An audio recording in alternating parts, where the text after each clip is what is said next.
ruangan virtual ini. Baiklah, pada hari ini kita akan pengibasan itu untuk daerah Aceh Besar, PD Jaya, dan PD. Baiklah, tidak bisa berlama-lama. Ini ada Dina.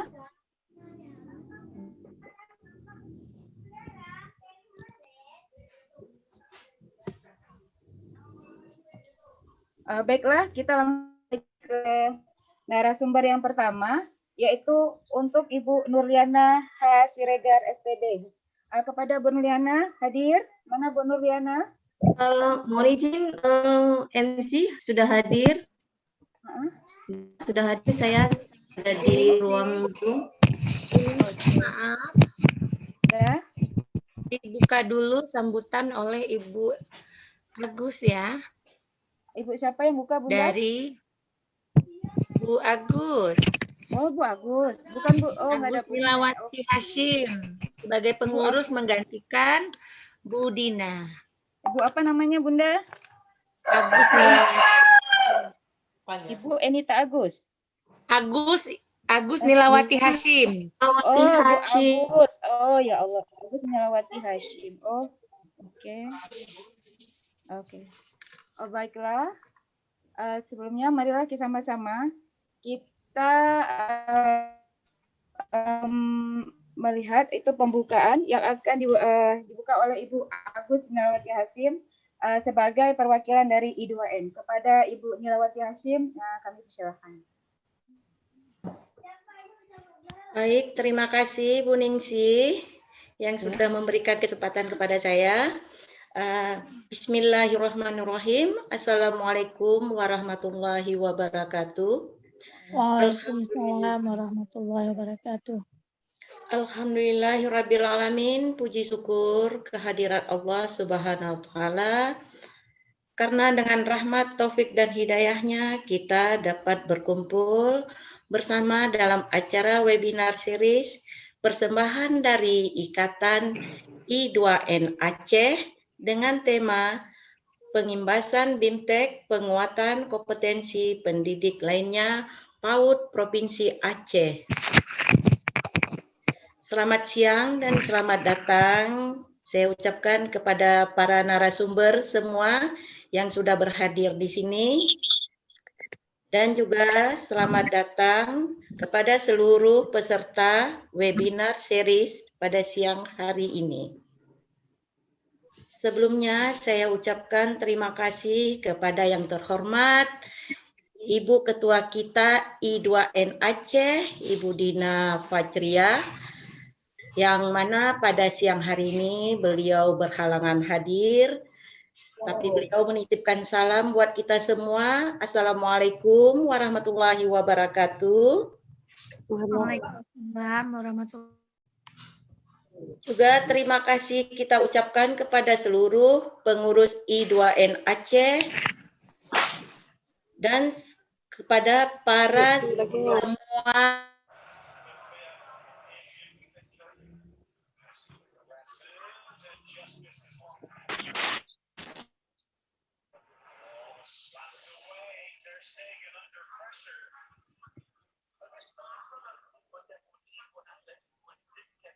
Bu Agus, suaranya di itu masih. Suaranya Bu Agus. Suaranya Bu Agus.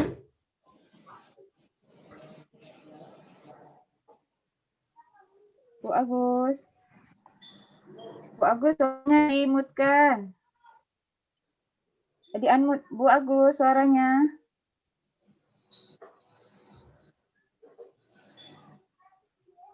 Oke. Sudah terdengar? Sudah Bu, lanjut Bu. Oke. Melalui sambutan ini, saya mewakili Ketua I2N Aceh menyampaikan harapan kepada seluruh teman-teman yang berada di sini yang sedang mengikuti kegiatan ini. Ya, kami mohon di sini semua kepada para peserta, ya, untuk dapat menimba ilmu dan bersungguh-sungguhlah dalam mengikuti proses kegiatan pembelajaran hari ini karena kita sebagai calon narasumber di sini kita sangat banyak dibutuhkan untuk latihan-latihan berbicara di depan umum. Nah, dalam hal ini kita di sini juga mendapatkan kesempatan untuk ini dalam proses kegiatan ini, supaya dalam kesempatan ini gunakanlah yang sebaik-baiknya. Terus kesempatan ini saya rasa tak akan terulang kedua kalinya. Maka dari itu banyak-banyaklah latihan berbicara di depan umum, ya. Begitu juga pada kegiatan di Zoom ini. Jadikanlah kegiatan ini sebagai magang atau pembelajaran yang bermakna, ya, dalam proses belajar bersama para PCP untuk menjadi narasumber yang handal nantinya. Dan saya yakin semua para bunda-bunda yang hadir pada hari ini adalah bunda-bunda yang hebat, ya. Dan kita juga bisa melaksanakan belajar di mana saja, seperti halnya kata Pak Menteri kita, Merdeka Belajar bisa dilakukan di mana saja, ya. Dan saya yakin kegiatan ini adalah kegiatan yang paling hebat dilakukan pada saat ini oleh narasumber-narasumber kita yang handal. Untuk ini juga saya mohon terima kasih juga kepada semua teman-teman yang sudah bersedia melaksanakan kegiatan hari ini.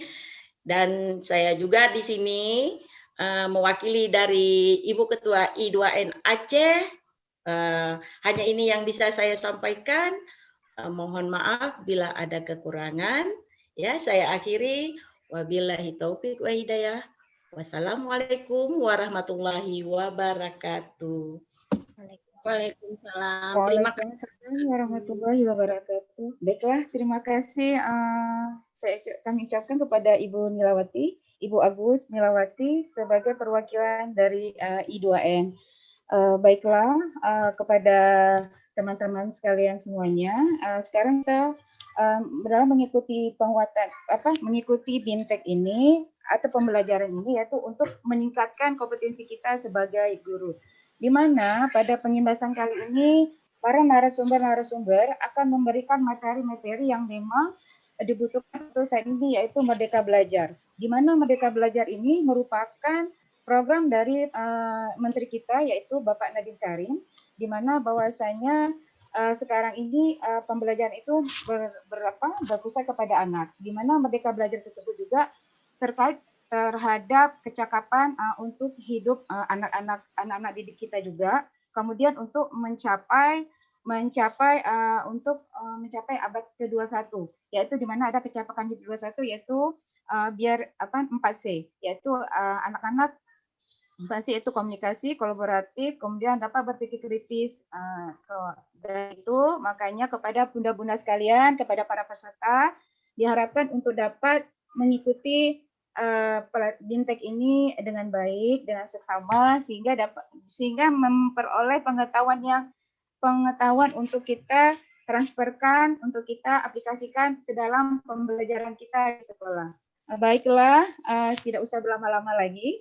Sekarang kita akan memasuki yaitu untuk materi pertama, yaitu transformasi Merdeka Belajar, yaitu yang akan disampaikan oleh narasumber kita dari Aceh Besar, yaitu kepada Ibu Nurliana H. Siregar, SPD. Kami persilakan. Baik.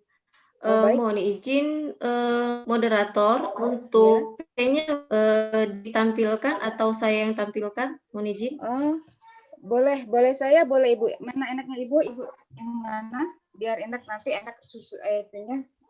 Lebih enaknya dari Ibu saja, jadi kapan seleknya itu Ibu yang tahu, yang bukan berpindah. Boleh? Saya udah jadikan si host kok. Ya. Izin sudah terlihat Kak Bunda? Sudah terlihat, sudah. PPT sudah. Ya. Baik. Layarnya dibesarkan aja ya. Di bawah. Dibesarkan, Baik, Bu. Ini belum. Lagi ya. Ah, ya. Full screen. Sudah, Bun? Sudahkah? Sudah besar kah? Sudah. Baik, Assalamualaikum warahmatullahi Full screen. wabarakatuh. Assalamualaikum warahmatullahi wabarakatuh. Alhamdulillah. Waalaikumsalam warahmatullahi. Alhamdulillahirabbil alamin wassalatu wassalamu ala asyrafil anbiya'i wal mursalin wa ala alihi washabbihi ajmain. Puji dan syukur marilah sama-sama kita panjatkan kehadirat Allah Subhanahu wa taala karena pada saat ini dan pada hari ini kita masih diberikan kesehatan dan kelapangan waktu sehingga kita dapat melakukan webinar ini. Selawat dan salam marilah sama-sama kita sanjung sajikan kepada junjungan kita Nabi besar Muhammad sallallahu alaihi wasallam. Semoga kelak kita mendapatkan syafaatnya di yaumil kelak. Amin. Amin ya rabbal alamin. Hamdan syukronillah, terima kasih yang sebesar-besarnya kami ucapkan kepada para pengurus IN ya. Webinar ini berlangsung karena adanya kerjasama oleh IN Aceh, khususnya ke Bunda Amel ya, yang telah menginisiasi kegiatan ini, sehingga kita melakukan kegiatan webinar ini secara bersamaan, secara kolektif, yang kemarin mengikuti kegiatan BIMTEK penguatan kompetensi pendidik PAUD di wilayah Aceh. Baik Bunda, untuk mempersingkat waktu kita langsung saja. Kalau ini tampilan mana ya Bun ya? Udah keluar PPT-nya. Sudah tampil kah Bun? Yang kedua? Yang kedua belum, masih yang pertama mereka belajar. Belum Bun ya. Sebentar ya, mungkin saya masih maklum Bun ya. Ini Bun, sudah Bun ya. Jadi kalau untuk baiklah teman-teman yang berada di wilayah Kabupaten Aceh Besar, kegiatan ini merupakan syarat untuk mendapatkan sertifikat ketika kami mengikuti kegiatan BIMTEK penguatan pendidikan PAUD yang dilakukan oleh BP PAUD dan Dikmas. Jadi kemarin mereka untuk rekrutan teman yang dari Kabupaten Aceh Besar bertanya, mengapa saya ada di dalam webinar ini, di dalam room ini? Karena kemarin untuk rekrutan dari BP PAUD dan Dikmas itu bekerja sama dengan IN. Jadi saya termasuk dalam dan melakukan kepada teman-teman sekalian yang berada di wilayah Kabupaten Aceh Besar. Jadi saya yakin teman-teman sekalian bisa memaklumi karena syarat untuk mendapatkan sertifikat adalah melakukan pengimbasan. Baiklah teman-teman sekalian, langsung saja transformasi Merdeka Belajar. Nah, transformasi Merdeka Belajar ini sebenarnya sudah dipelopori oleh tokoh pendidikan nasional Indonesia, oleh Bapak Ki Hajar Dewantara, yang mengatakan bahwa Ingarso Sung Tulodo, yaitu di depan memberikan teladan, ing madyo mangun karso, di tengah membangun kemauan, dan tutwuri handayani, di belakang memberi dorongan dan memberikan motivasi. Jadi kegiatan ini anak-anak atau peserta didik tumbuh sesuai dengan kodratnya dan pendidik itu hanya sebagai fasilitator. Selanjutnya, petunjuk dan penggunaan ada 5 ya, ada berdoa, penyajian sistematis, penugasan, ada konsultasi, dan terakhir transformasi Merdeka Belajar. Selanjutnya, materi pokok transformasi Merdeka Belajar berisikan tentang bagaimana konsep transformasi Merdeka Belajar, belajar dalam pendidikan anak usia dini itu seperti apa, implementasi transformasi Merdeka Belajar itu seperti apa, dan nanti simulasi dan refleksinya dan rencana tindak lanjutnya dalam webinar ini mungkin agak sulit kita lakukan karena sesungguhnya kegiatan yang kita lakukan setelah webinar ini, nanti kita buat kegiatan tatap muka. Kalau memang teman-teman berkenan yang di wilayah Aceh Besar, nanti kita kumpulkan jadi di satu lembaga, nanti kita sama-sama belajar seperti apa simulasinya, bagaimana refleksi dan tindak lanjutnya. Nah, selanjutnya, apa itu Merdeka Belajar? Nah, Merdeka Belajar itu menekankan kepada alasan kemengapaan. Jadi, bagaimana peserta didik itu merasa nyaman dan interaksi kegiatan pembelajaran itu berpusat kepada anak. Jadi, Merdeka Belajar ini sesuai dengan surat edaran yang dikeluarkan oleh Mas Menteri, Menteri Pendidikan kita ya, Surat Edaran Nomor 1 Tahun 2020 tentang kebijakan Merdeka Belajar. Jadi di dalam surat edaran itu ada 4 poin penting yang dikeluarkan oleh Mas Menteri. Yang pertama itu menghapus UN, ujian nasional yang sebelumnya dinilai adalah kognitif anak-anaknya. Jadi kegiatan ujian nasional itu yang banyak dinilai hanya aspek kognitifnya saja, sedangkan aspek afektif dan psikomotoriknya sangat sedikit. Padahal sesungguhnya yang berperan penting dalam ketika peserta didik itu terjun ke lapangan, terjun dunia nyata itu yang paling penting adalah komponen afek dan psikomotoriknya. Sebenarnya tiga-tiga sangat mempengaruhi, tapi yang paling mendasar dan yang memang ketiganya tidak boleh terpisahkan. Sementara UN dianggap hanya banyak dinilai dari segi kognitifnya saja. Selanjutnya yang kedua tentang UN itu nanti diganti dengan asesmen. Jadi dikembalikan kembali ke sekolah masing-masing. Kelulusan anak itu di tahun 2021 tidak lagi mungkin dilakukan UN, tapi berbasis ke asesmen yang dilakukan oleh lembaga masing-masing.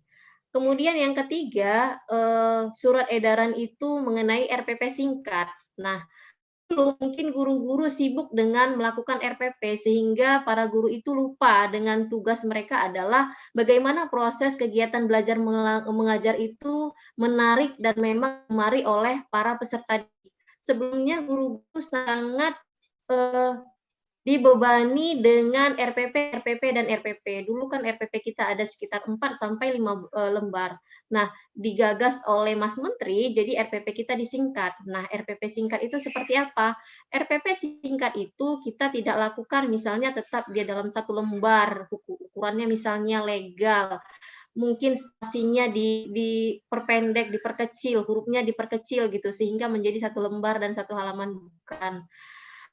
RPP dengan Mas ini RPP-nya sederhana dan simpel, tapi butiran-butiran proses kegiatan belajar mengajar itu ada semua di dalamnya. Jadi mempersingkat mungkin di uraiannya saja, tapi di analisis butirnya tetap ada. Kemudian di surat edaran yang terakhir adalah mengenai zonasi. Nah, itu saja mungkin yang menggagas dari pelopor Pendidikan Nasional Indonesia. Kemudian setelah pergantian Menteri Pendidikan, beliau mengeluarkan surat edaran tentang kebijakan Merdeka Belajar. Selanjutnya, konsep Merdeka Belajar. Jadi diawali oleh Ki Hajar Dewantara ingin agar anak kemerdekaan secara lahir dan batin agar tumbuh dan hidup sesuai dengan kodratnya masing-masing. Jadi Merdeka Belajar ini adalah merdeka bermain, karena pada hakikatnya di dalam bermain itulah belajar. Nah, namun yang terjadi di lapangan banyak miskonsepsi tentang pendidikan anak usia dini. Banyak orang tua khususnya kurang paham mengenai konsep pendidikan anak usia dini. Mereka menganggap sekolah itu, pendidikan anak usia dini itu ketika hadir ke sekolah, memegang pensil dan belajar menulis layaknya seperti anak SD ya. Maka di konsep Merdeka Belajar ini kita mulai bisa meninggalkan LKS, mungkin buku-buku, kemudian pembelajaran dulu kan guru berpusat kepada guru. Merdeka Belajar ini diupayakan pembelajaran berpusat kepada peserta didik. Karena apa? Karena anak-anak adalah masa depan kita. Jadi kita ajarkan mereka dengan baik agar bisa memandu jalan hidupnya sendiri dengan baik. Tentunya dengan bimbingan dan arahan orang tua.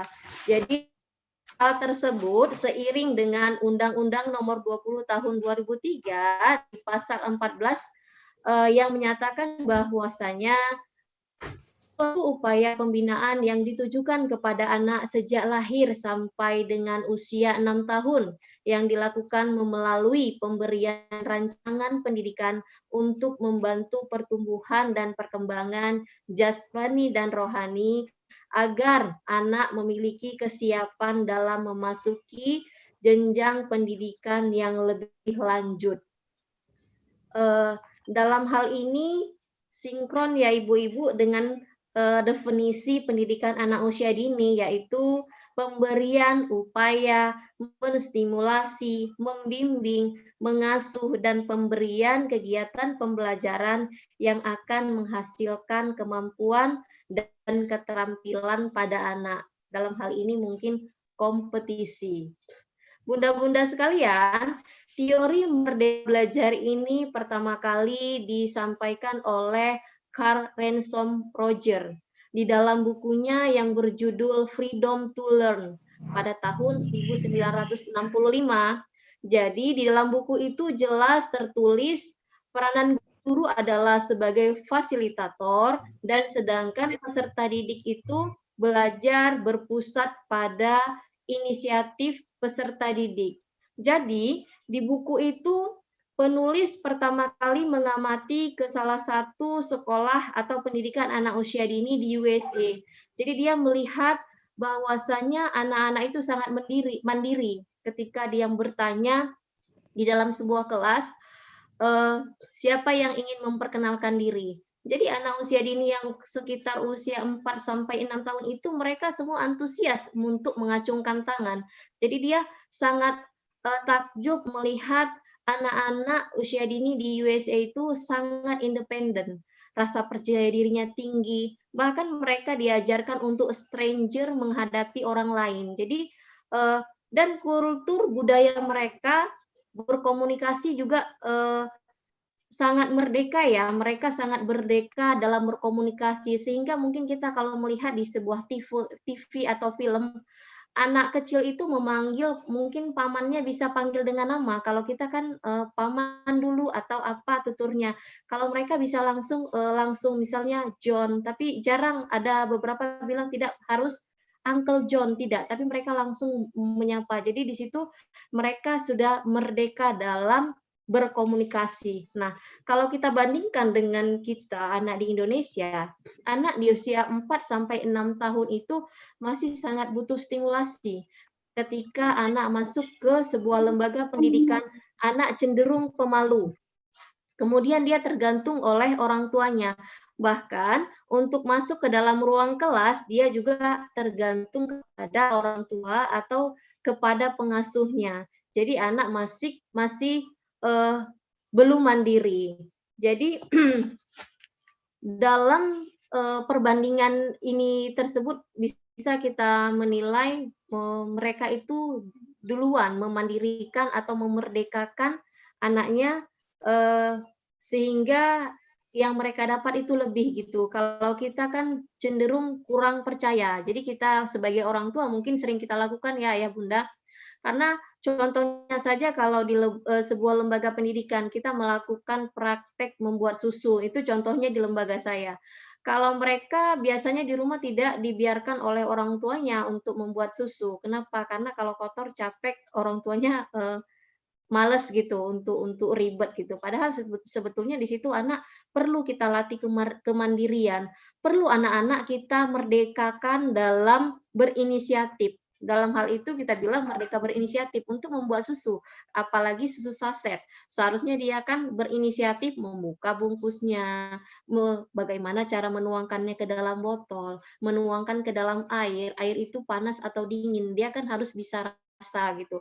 Tapi kita tidak lakukan. Tapi perlahan di lembaga kita karena memang sosialisasi dan pendidikan yang sudah ditempuh, sudah didapatkan oleh para peserta didik PAUD, khususnya di wilayah Indonesia, sudah mengarah ke sana. Jadi kita khususnya di wilayah Kabupaten Aceh Besar, kegiatan-kegiatan lama, gaya-gaya lama dalam mendidik anak usia dini pelan-pelan kita hindarkan dan pelan-pelan kita tinggalkan. Jadi kita mengajarkan anak merdeka berinisiatif, merdeka belajar untuk melakukan kegiatan kreatif dalam proses pembelajaran, karena ini sangat terpatri dalam kehidupan anak di 20 tahun ke depan, karena sama-sama kita tahu usia 4 sampai 6 tahun itu adalah masa golden age-nya anak. Jadi ketika umur dia 4 tahun, otaknya itu, kecerdasannya itu bertambah dan berkembang sekitar 50%.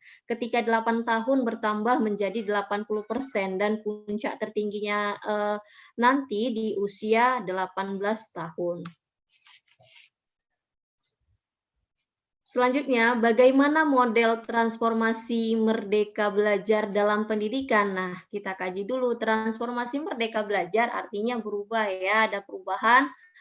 Kalau sebelumnya belajar kita anggap sebagai sebuah kewajiban, nah sekarang ini belajar menjadi sebuah pengalaman yang menyenangkan, karena belajar dapat kita lakukan di mana saja dan kapanpun dan dengan siapapun. Jadi semua orang bisa bertindak sebagai guru, apalagi dalam kondisi COVID sekarang ini ya, menuntut anak memang harus belajar dari rumah. Nah, kenapa kita harus BDR? Karena kan kita memang tidak boleh pergi ke sekolah. Kenapa kita harus BDR? Karena anak-anak itu harus memperoleh haknya. Saya yakin bunda-bunda sekalian ingat ya, ada 10 hak anak yang memang harus dia dapatkan. Yang pertama, hak untuk bermain, hak untuk mendapat pendidikan, hak untuk mendapat perlindungan, hak untuk mendapatkan nama atau identitas, hak untuk mendapatkan status kebangsaan, hak untuk mendapatkan makanan, hak untuk mendapatkan akses kesehatan, hak untuk mendapatkan rekreasi, hak untuk mendapatkan kesamaan, dan yang terakhir adalah hak untuk berperan dalam pembangunan.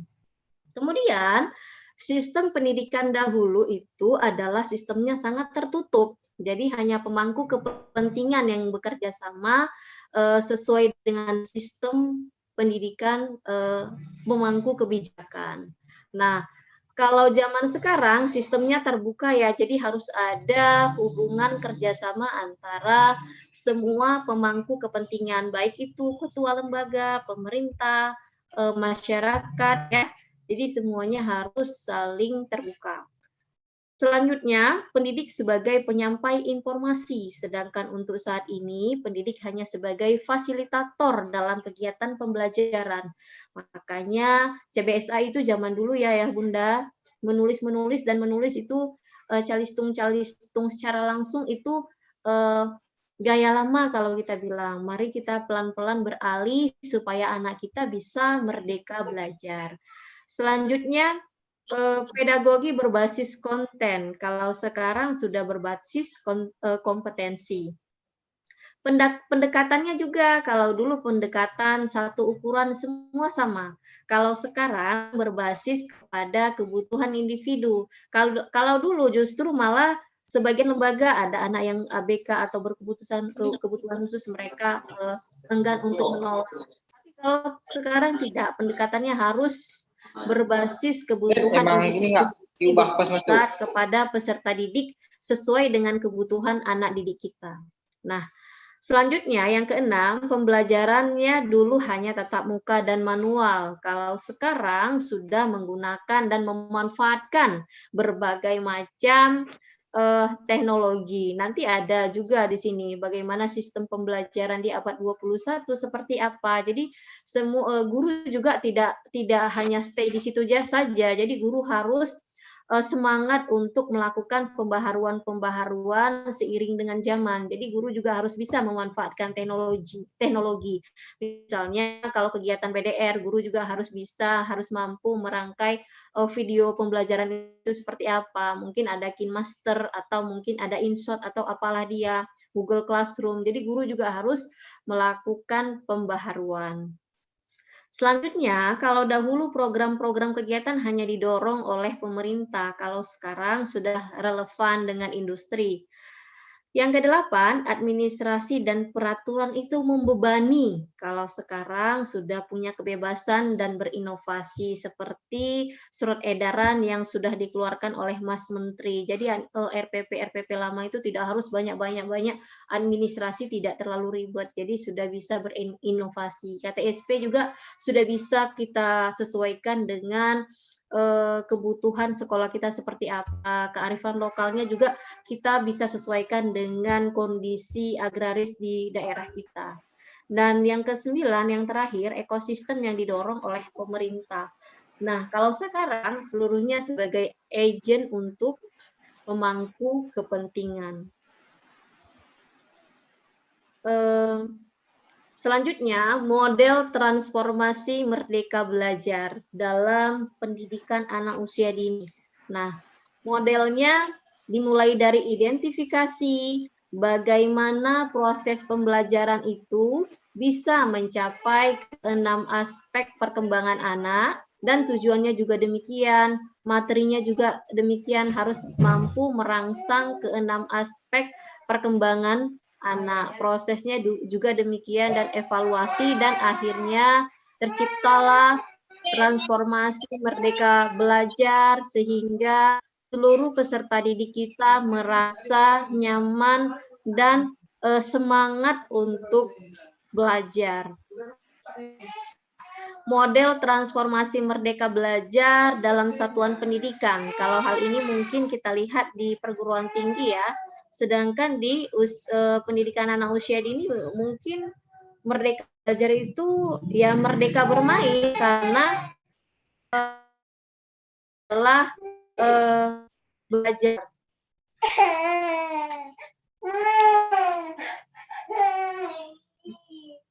Mohon maaf ya Bunda, ada sedikit gangguan, maklum ibu-ibu.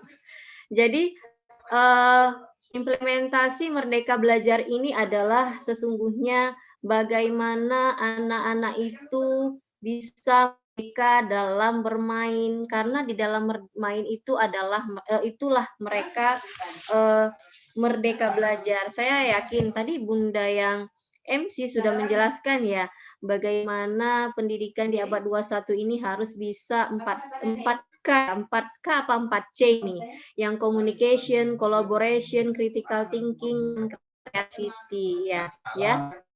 Jadi bagaimana para peserta didik kita senang ya. Selanjutnya implementasinya, kalau dia perencanaan, mengidentifikasi kebutuhan pendidikan anak usia dini mencakup tahapan perkembangan anak, kemudian menyusun rencana, selanjutnya menyiapkan sarana dan prasarana. Ini ada 3 ya komponennya, bagaimana perencanaan, bagaimana pembelajaran, dan penilaian.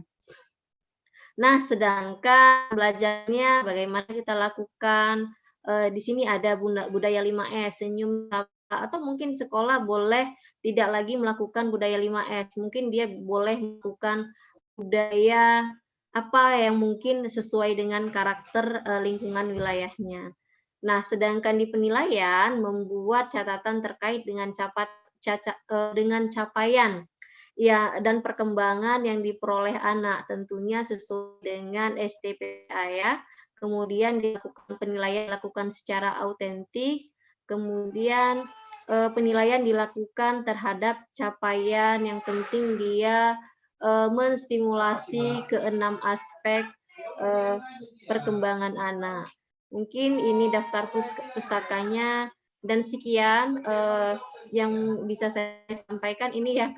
Saya ingat dengan slide terakhir ini. Setiap anak adalah jenius, tapi jika Anda menilai ikan dari kemampuannya untuk memanjat pohon, seumur hidup dia akan menganggap dirinya bodoh. Ini ungkapan yang disampaikan oleh Albert Einstein. Ya, demikian saya kembalikan kepada moderator. Terima kasih. Assalamualaikum warahmatullahi wabarakatuh. Waalaikumsalam warahmatullahi wabarakatuh. Baiklah, terima kasih materi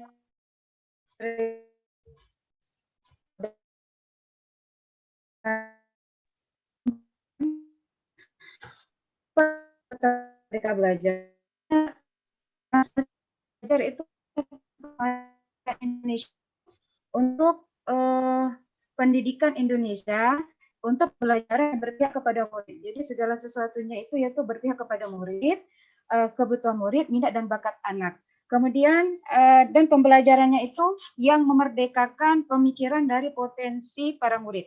Nah, di sini memerdekakan pemikiran dari potensi para murid atau para peserta didik. Di sini kita di dalam Merdeka Belajar ini kita memberikan kesempatan yang sebesar-besarnya kepada peserta didik untuk dapat mengkonstruksikan pemikirannya itu ke dalam ide, ke dalam gambaran, ke dalam pemahaman dia terhadap sesuatu yang kita berikan di pembelajaran. Nah, selain itu juga di Merdeka Belajar juga ini kita juga dapat mengeluarkan potensi murid itu dengan mengeluarkan idenya, mengeluarkan ide pendapat murid itu dengan secara kreatif, itu dengan kita membuat kegiatan pembelajaran yang betul-betul kreatif, yang merangsang mereka untuk dapat berpikir kritis, kemudian untuk dapat mereka bertanya, meningkatkan rasa ingin tahunya terhadap apa yang kita berikan, kegiatan pembelajaran kita berikan di kelas. Baiklah, itu dari kesimpulan saya terhadap informasi Merdeka Belajar. Nah, bagi yang mau bertanya, boleh, dan silakan pertanyaan itu di chat saja, nanti akan dibacakan. Baiklah, selanjutnya kita akan masuk ke, baik Bunda Amel, apakah kita baca pertanyaan atau lanjut ke materi kedua? Sebaiknya kita paparkan dulu materi, nanti dikumpulkan setelah pembicara ketiga ya. Oke, baik, terima kasih.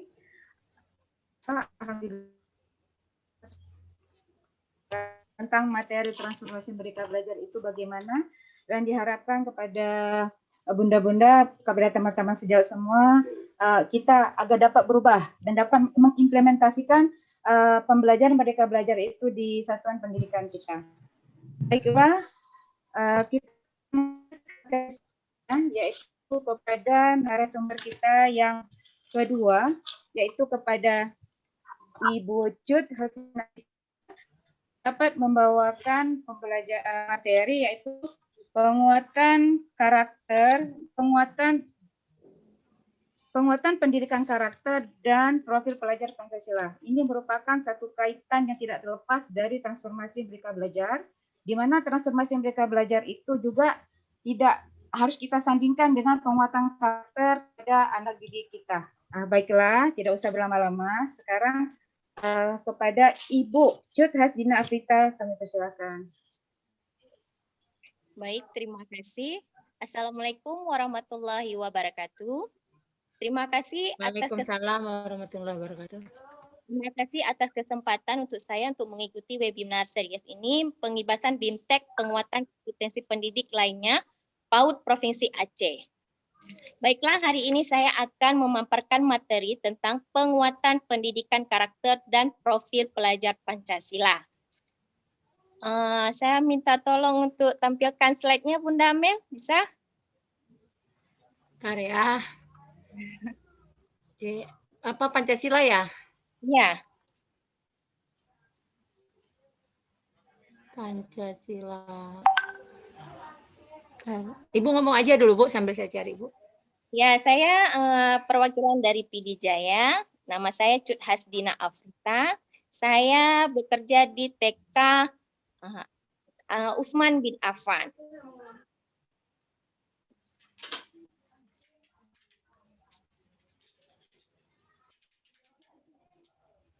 Saya cari dulu yang kemarin punya siapa ya kemarin ya? Saya ada kirim kemarin Bunda Amel. Ya, saya cari yang transformasi Merdeka Belajar atau apa? Penguatan pendidikan karakter.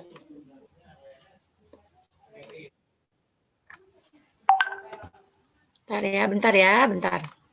Saya cari yang di sini saya nggak ada. Sebentar.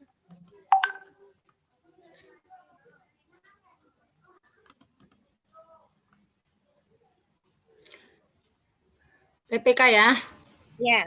Profil pelajar Pancasila ya? Ya. Bentar ya.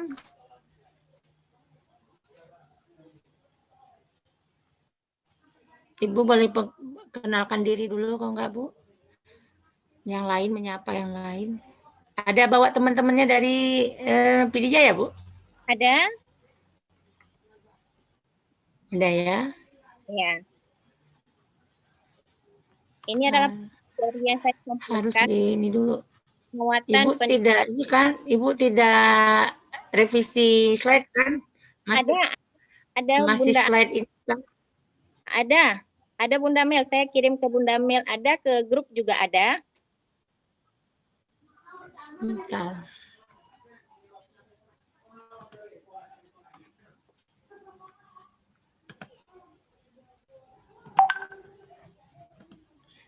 Sudah kelihatan belum? Belum Bunda. Ini ya?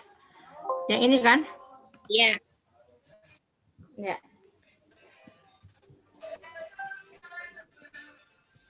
Lanjut aja Bunda ke latar belakang. Iya. Sudah? Latar belakangnya Bunda. Kayak nampak juga sini. Udah kelihatan belum? Nih. Ini udah. Latar belakang kan?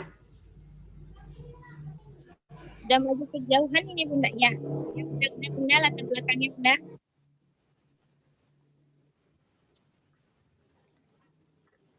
Yang ini. Latar belakangnya Bunda.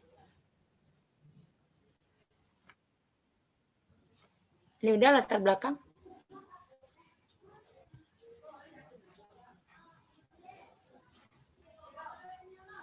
Nggak kelihatan ya? Hah? Ini baru kelihatan Bunda. Udah Bunda. Udah kelihatan? Udah. Hah? Ya udah ya, silakan. Ya.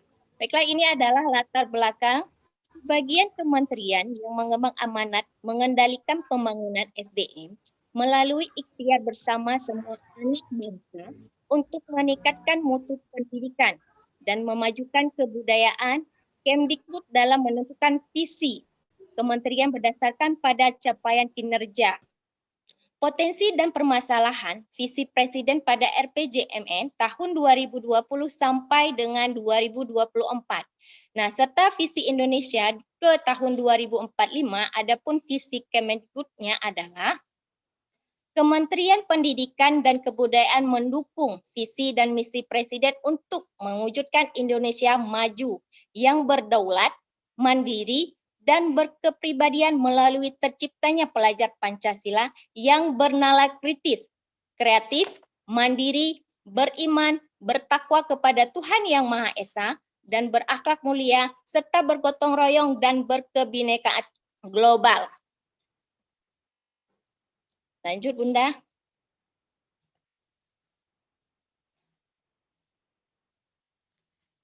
Nah, di sini terdapat paradigma pembangunan pendidikan dan kebudayaan. Nah, barusan saya mengatakan latar belakangnya adalah amanah mencerdaskan kehidupan bangsa untuk memajukan ke dalam kecakapan abad 21. Ke dalam masyarakat, sekolah, keluarga. Nah, di dalam ini juga termasuk dalam karakter, literasi, dan kompetensi.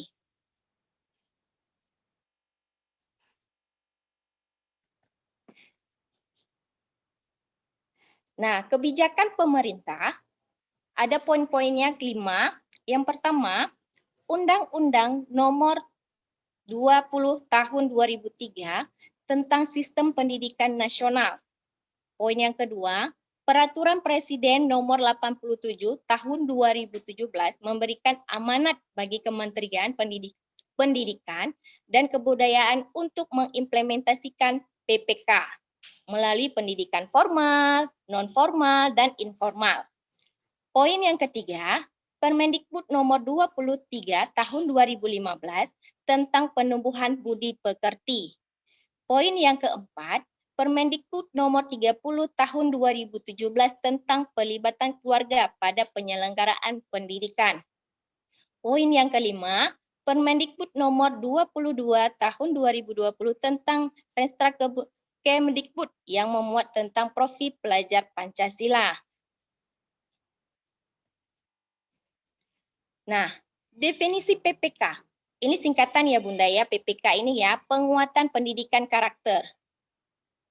Nah, gerakan pendidikan di bawah tangguh jawab Satuan Pendidikan untuk memperkuat karakter peserta didik melalui harmonisasi, olah hati, olah rasa, olah pikir, dan olahraga dengan pelibatan dan kerjasama antara Satuan Pendidikan Keluarga dan Masyarakat sebagai bagian dari Gerakan Nasional Revolusi. Nah, olah hati ini adalah individu yang memiliki kerohanian mendalam, beriman dan bertakwa, jujur, amanah, adil, tertib, bertanggung jawab, dan bisa berempati. Olah rasa, individu yang memiliki integritas moral, rasa kesenian dan kebudayaan. Anak suka menolong, gotong royong, peduli atau bisa disebut dengan toleran. Nah, olah pikir.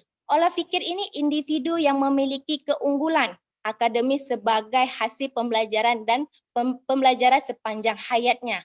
Anak ini lebih kritis, kreatif, dan inovatif. Olahraga, kinestetis, individu yang sehat dan mampu berpartisipatif aktif sebagai warga negara. Dia lebih sportif, tangguh, ceria, dan gigih. Nah, ada 9 prinsip penguatan pendidikan karakter. Lanjut Bunda. Yang pertama, nilai-nilai moral universal. Yang kedua, holistik. Yang prinsip ketiga, terintegrasi. Prinsip keempat, partisipatif. Yang prinsip kelima, kearifan lokal. Prinsip keenam, kecakapan abad 21. Prinsip ketujuh, adil dan inklusif. Prinsip ke-8, selaras dengan perkembangan peserta didik. Prinsip yang ke-9, terukur. Nah, yang prinsip pertama, nilai-nilai moral universal. Gerakan PPK berfokus pada penguatan nilai-nilai moral universal yang prinsip-prinsipnya dapat didukung oleh segenap individu dari berbagai macam latar belakang agama, keyakinan, kepercayaan sosial, dan budaya. Nah, negara kita ini adalah negara yang penuh dengan beragam agama, budaya, yang bisa kita sebutkan Bhinneka Tunggal Ika. Walaupun kita berbeda-beda, tetapi tetap jua. Menunjukkan bukti bahwa keanekaragaman yang patut dijunjung tinggi serta saling menghargai perbedaannya. Prinsip yang kedua, holistik. Nah, tadi juga saya sudah mengatakan gerakan PPK ini dilaksanakan secara holistik dalam arti mengembangkan fisik, olahraga, intelektual, olah pikir, estetika, olah rasa, etika, spiritual, dan dilakukan secara utuh menyeluruh dan serentak.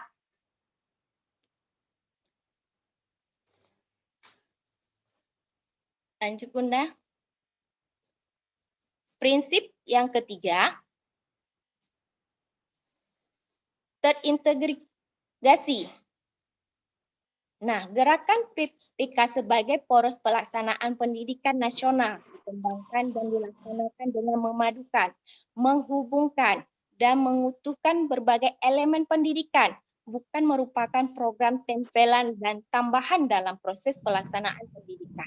Nah, elemen penting ini, elemen pendidikan, yaitu ilmu pengetahuan, karakter, kesenian atau budaya, spiritual atau keagamaan, dan kreativitas. Nah, sekarang adalah pendidikan zaman now. Tidak hanya membekali peserta didik dan keterampilan teknis, tapi juga membekali mereka daya kreatif dan daya karakternya. saling kesenambungan ya Bunda, terkait dari satu.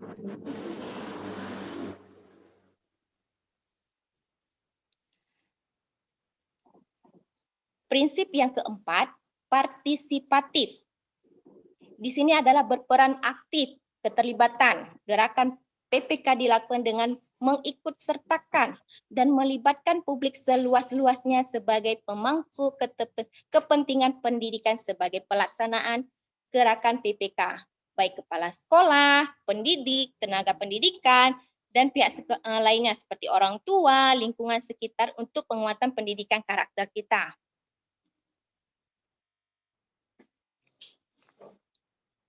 Prinsip yang kelima, kearifan lokal.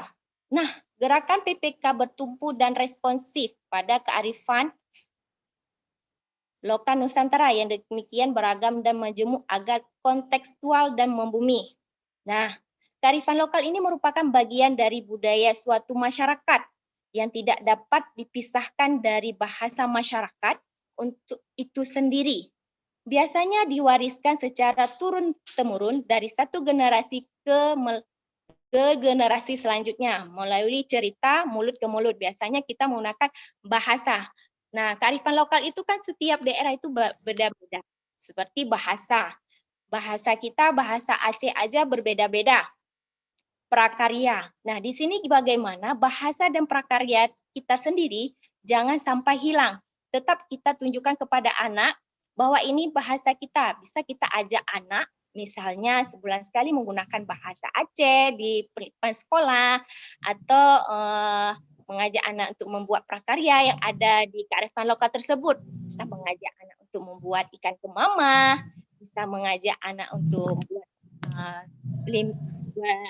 belimbing. Nah, yang prinsip keenam, percakapan abad 21. Di sini merupakan pendidikan yang mengintegrasi antara kecakapan pengetahuan, keterampilan, dan sikap, serta menguasai terhadap teknologi, informasi, dan komunikasi. Kecakapan tersebut dapat dikembangkan melalui berbagai model kegiatan pembelajaran berbasis pada aktivitas yang sesuai dengan kreativitas, karakteristik, kompetensi, dan materi pembelajaran yang kita lakukan. Kecakapan abad 21 ini dapat dikembangkan melalui kecakapan berpikir kritis dan pemecahan masalah, kecakapan kolaborasi, kecakapan komunikasi, kreatif, dan inovasi. Keempat kecakapan tersebut telah dikemas dalam proses pembelajaran kurikulum 2013.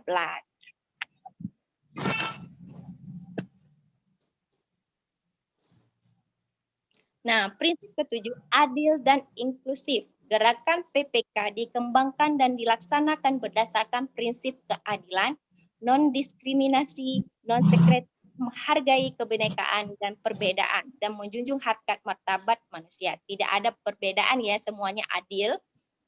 Tidak ada perbedaan karena kita Bhinneka Tunggal Ika. Prinsip ke-8, selaras dengan perkembangan peserta didik. Gerakan PPK dikembangkan dan dilaksanakan selaras dengan perkembangan peserta didik, baik perkembangan biologis, psikologis, maupun sosial, agar tingkat kecocokan dan penerimaan tinggi dan maksimal.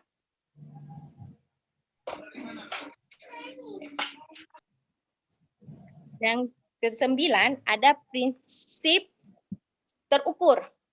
Terukur ini adalah berlandaskan prinsip terukuran agar dapat diamati dan diketahui proses dan hasilnya secara objektif. Nah, di sini kita dapat mengevaluasi anak dan penilaiannya. Sejauh mana anak sudah mampu yang kita terapkan. Lanjut.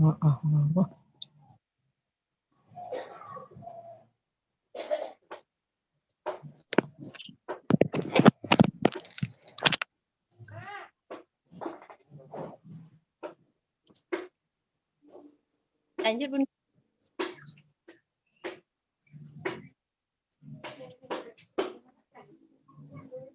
Nah, ini sekarang kita akan membahas tentang profil pelajar Pancasila.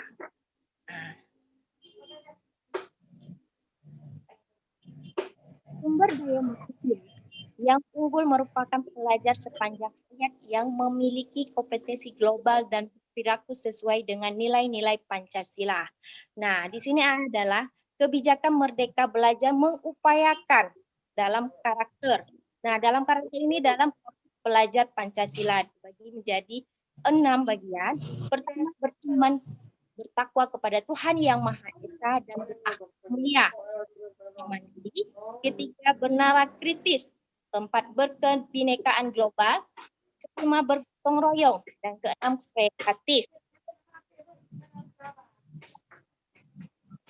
Lanjut, Bunda.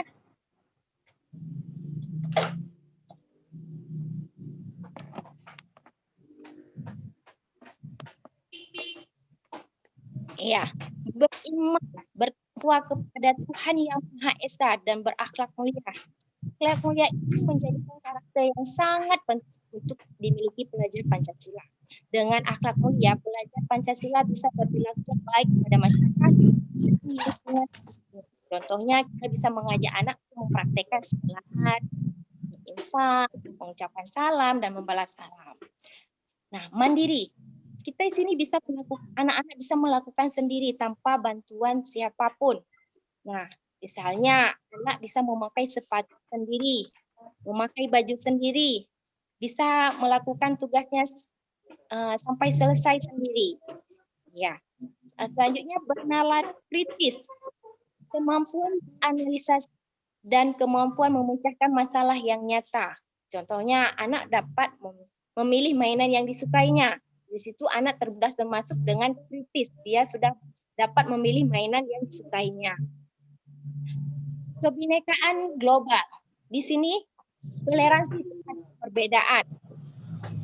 Nah, di sini kita dapat mengajarkan anak kebinekaan global ini untuk mengajarkan pilihan makanan, pakaian adat, dan bahasa di daerah tersebut. Bergotong royong, menerapkan dan menanamkan jiwa sosial pada diri anak seperti mengunjungi teman yang sakit, mau berbagi makanan dengan teman. Ini termasuk dengan bergotong royong. Kreatif. Kreatif ini adalah memiliki kemampuan bukan hanya memecahkan masalah, tetapi menciptakan hal-hal secara proaktif dan independen untuk bisa berinovasi dalam sehari-harinya. Di sini kita bisa mengajak anak untuk menciptakan sesuatu seperti alat musik untuk mengajukan kreativitasnya.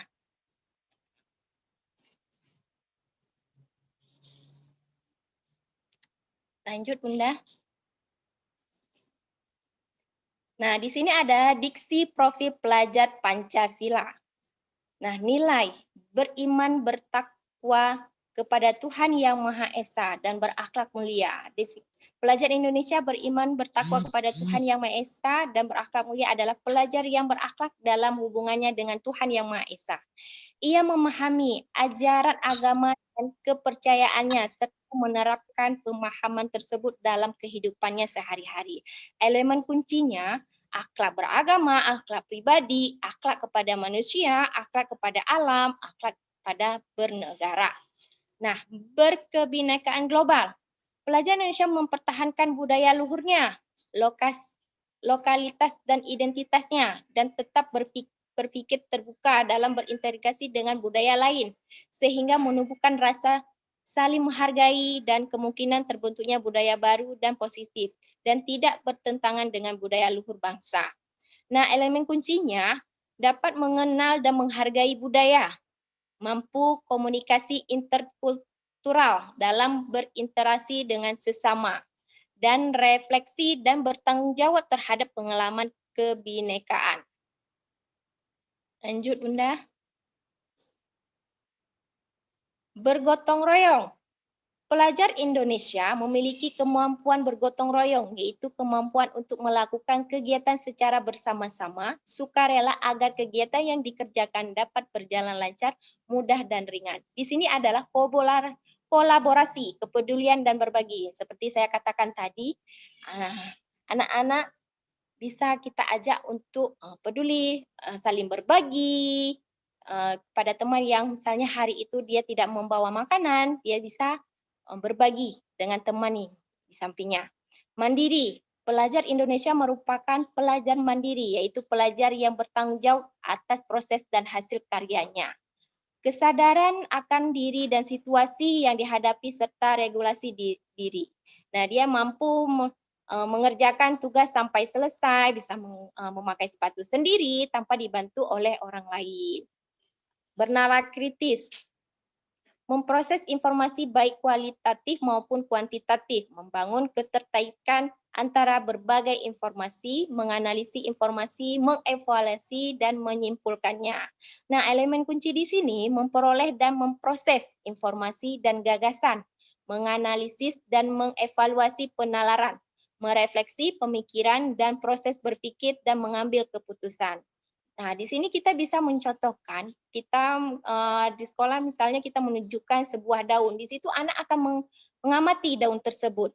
Bagaimana bentuknya, warnanya, anak akan menjawab tersendiri. Kita hanya menunjukkan. Nah, di situ anak akan bernalar kritis untuk melihat sebuah daun tersebut.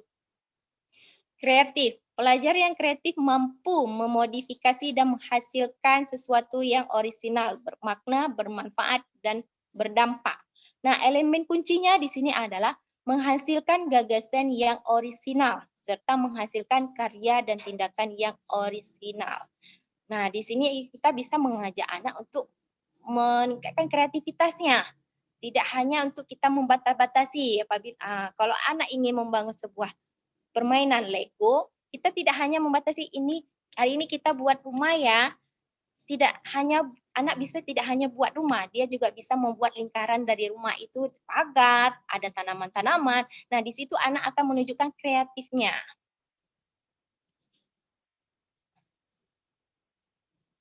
Lanjut, Bunda.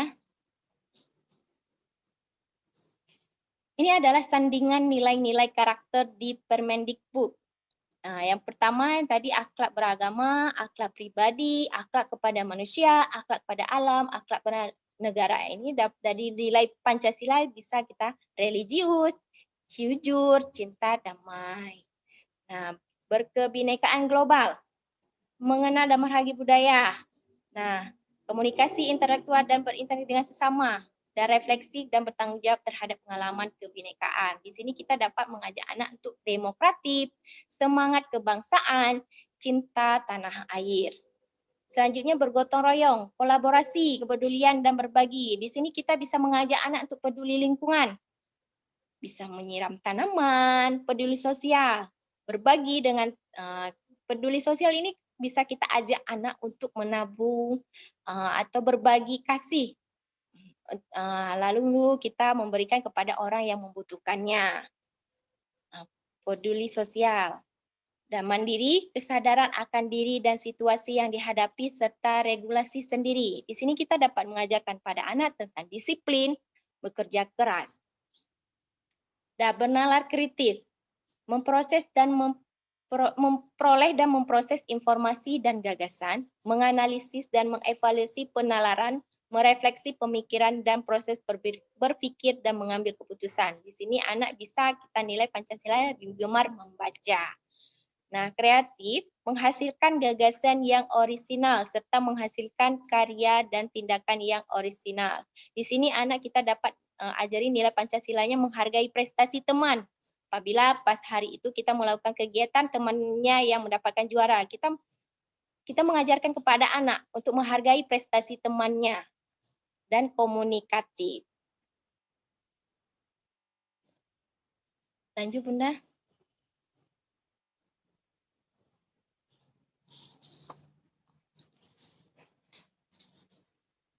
Nah, elemen kunci nilai-nilai profil pelajar Pancasila. Nah, yang tadi saya katakan adalah berakhlak mulia. Nah, berakhlak mulia ini ada terdiri dari akhlak beragama, akhlak pribadi, akhlak kepada manusia dan akhlak kepada alam, serta akhlak kepada bernegara. Nah, elemen kunci dan akhlak beragama di sini adalah mengenal sifat-sifat Tuhan dan menghayati bahwa inti dari sifat-sifatnya adalah kasih sayang. Nah, kalau akhlak pribadi itu menyadari bahwa menjaga, merawat diri penting dilakukan bersamaan dan menjaga orang lain dan lingkungan sekitarnya. Akhlak pada manusia, mengutamakan persamaan dan kemanusiaan di atas perbedaan serta menghargai perbedaan yang ada dengan orang lain. Akhlak pada alam, menyadari pentingnya merawat lingkungan. Kita bisa mengajak anak untuk menyiram tanaman, membersihkan halaman sekolah. Akhlak bernegara, memahami serta menunaikan hak dan kewajibannya sebagai warga negara yang baik serta menyadari perannya sebagai warga negara. Mematuhi aturan yang ada di negara. Nah, di sini adalah berkebinekaan global. Nah, ada elemen kuncinya. Yang pertama, mengenal dan menghargai budaya. Yang kedua, kemampuan komunikasi interkultural dan berinteraksi dengan sesama. Yang ketiga, refleksi dan tanggung jawab terhadap pengalaman kebinekaan. Nah, poin mengenal dan menghargai budaya ini adalah mengenali, mengidentifikasi, dan mendeskripsi sebagai macam kelompok berdasarkan perilaku, cara komunikasi, budayanya, serta mendeskripsikan pembentukan identitas dirinya dan kelompok. Juga menganalisis bagaimana menjadi anggota kelompok sosial di tingkat lokal, regional, nasional, dan global. Lanjut, Bunda.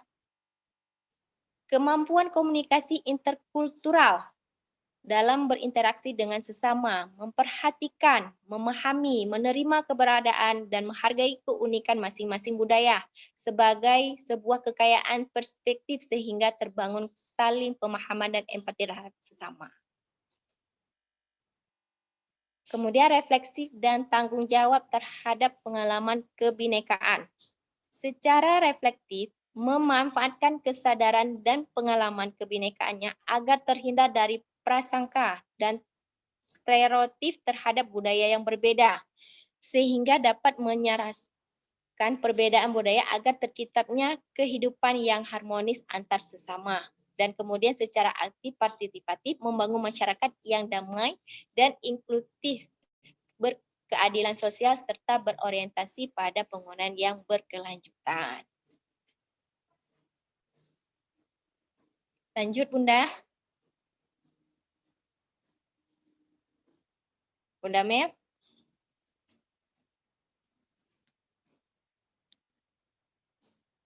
Bunda.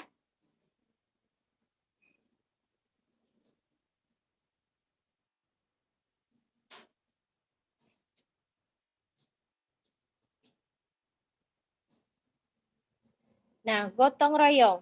Nah, seperti saya katakan tadi, gotong royong itu ada menjadi kolaborasi, kepedulian, dan berbagi. Kolaborasi itu bekerja sama dengan orang lain, disertai perasaan senang ketika berada bersama dengan orang lain, dan menunjukkan sikap positif terhadap orang lain. Saling kerjasama. Kepedulian, memperhatikan dan bertindak proaktif terhadap kondisi atau keadaan di lingkungan fisik sosial.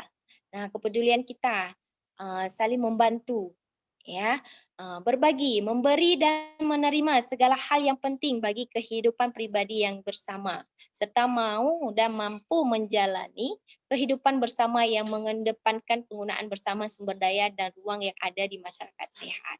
Nah, di sini kan kita bisa mengajak anak untuk berinfak, lalu kita untuk langsung menunjukkan anak untuk melihat ada orang yang membutuhkan dan anak di situ bisa memberinya langsung. Ya, itulah berbagi. Nah, mandiri. Ada dua kunci elemennya. Yang pertama, kesadaran akan diri dan situasi yang dihadapi dan regulasi diri. Nah, kesadaran akan diri dan situasi yang dihadapinya adalah merupakan refleksi terhadap kondisi tubuh, kondisi dirinya, dan situasi yang dihadapi, dimulai dari pemahaman emosi dirinya dan kelebihan serta keterbatasan dirinya, sehingga ia akan mampu mengenali dan menyadari kebutuhan pengembangan dirinya yang sesuai dengan perubahan dan perkembangan yang terjadi. Nah, elemen kunci selanjutnya regulasi diri, mampu mengatur pikiran, perasaan, dan perilaku dirinya untuk mencapai tujuan belajarnya. Nah, bernalar kritis.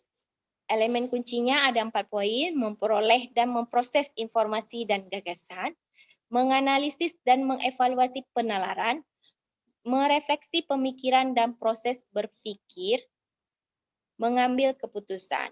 Nah, memproses dan memperoleh informasi dan gagasan ini memiliki rasa keingintahuan, mengajukan pertanyaan yang relevan, mengidentifikasi dan mengklarifikasi gagasan dan informasi yang diperoleh, serta mengolah informasi tersebut. Nah, menganalisis dan keputusan, menggunakan nalar sesuai dengan kaidah sains dan logika dalam mengambil keputusan dan tindakan dengan melakukan analisis serta evaluasi dari gagasan dan informasi yang didapatkan. Nah, merefleksi pemikiran dan proses berpikir, melakukan refleksi terhadap berpikir itu sendiri, metakognisi, dan berpikir mengenai bagaimana jalannya proses berpikir tersebut sehingga ia sampai pada suatu simpulan. Nah, mengambil keputusan. Mengambil keputusan ini dengan tepat berdasarkan informasi yang relevan yang berbagai sumber, fakta, dan data yang mendukung.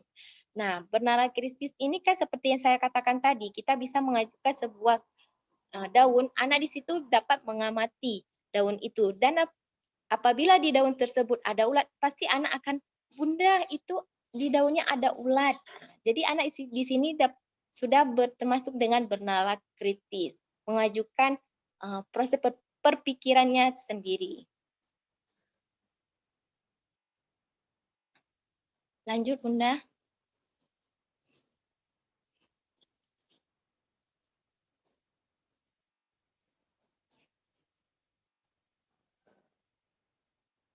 Nah, di sini adalah strategi implementasi PPK terintegrasi profil pelajar Pancasila. Nah, ada 3. Pertama, kelas, budaya sekolah, dan masyarakat. Nah, kelas, relasi pedagogis, integrasi dalam kurikulum. Metode pembelajaran yang kita gunakan bagaimana? Manajemen kelas itu bagaimana? Mengembangkan muatan lokal di dalam kelas itu mengenai tentang PPK dan pelajar Pancasila. Nah, budaya sekolah. Budaya sekolah ini bisa kita keteladanannya. Pembiasaan, pendampingan, tradisi suatu pendidikan, evaluasi norma dan peraturan suatu pendidikan. Nah, masyarakat, orang tua, organisasi profesi, lembaga pemerintahan, dan organisasi masyarakat sipil. Dan dapat diingat komunitas, pusat budaya, pusat kesenian, dan seniman, tokoh, dan lain-lainnya. Nah, di sini sudah tercantum pada fokus utama untuk pengembangan kurikulum 2013.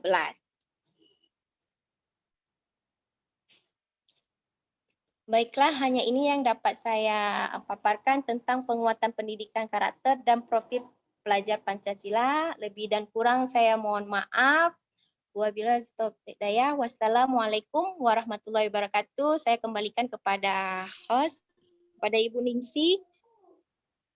Ya, baik, terima kasih kepada Ibu Ceti Hasbina atas paparan materinya ya, sangat bagus sekali kepada teman-teman. Semoga bisa mengambil materi ini dengan baik sekali.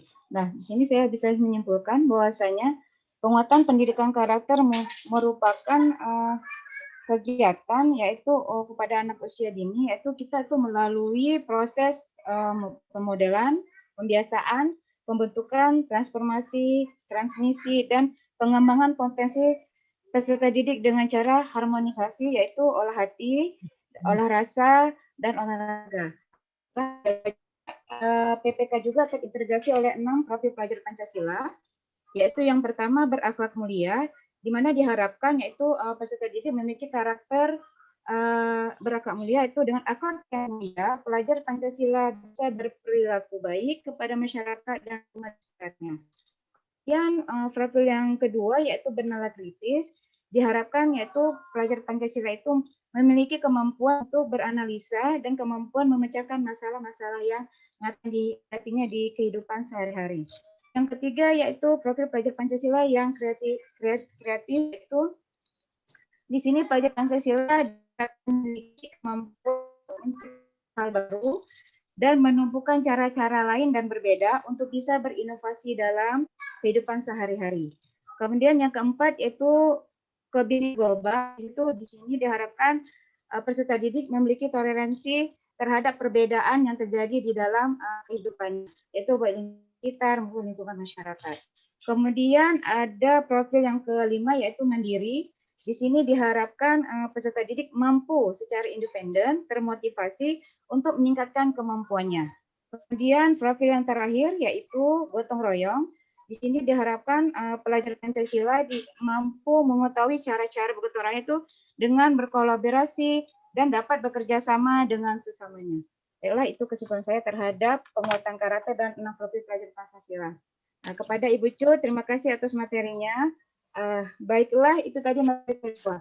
Sekarang kita akan memasuki untuk materi ketiga, yaitu tentang pendidikan abad ke-21 dan pendidikan 4.0, di mana saat ini kita berada di abad di era industri itu 4.0 ya, bangsa Indonesia masih di 4.0.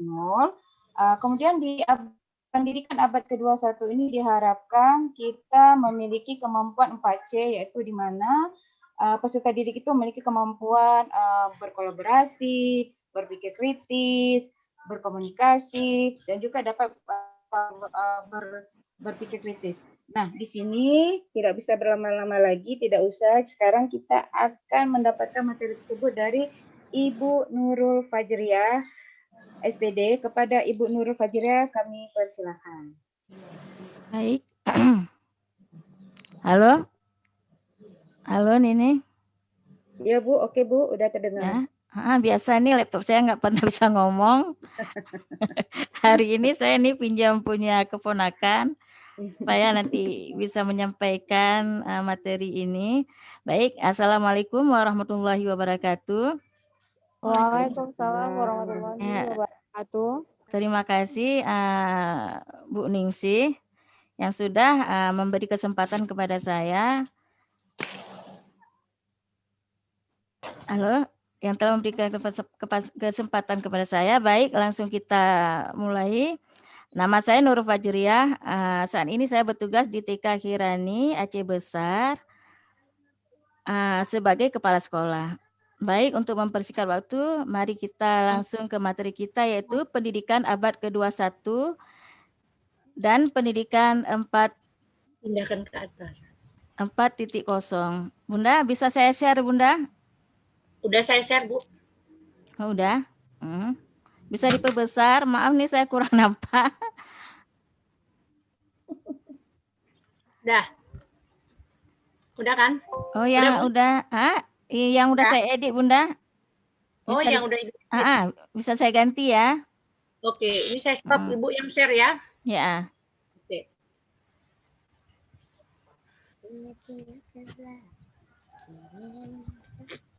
Kirimlah dia.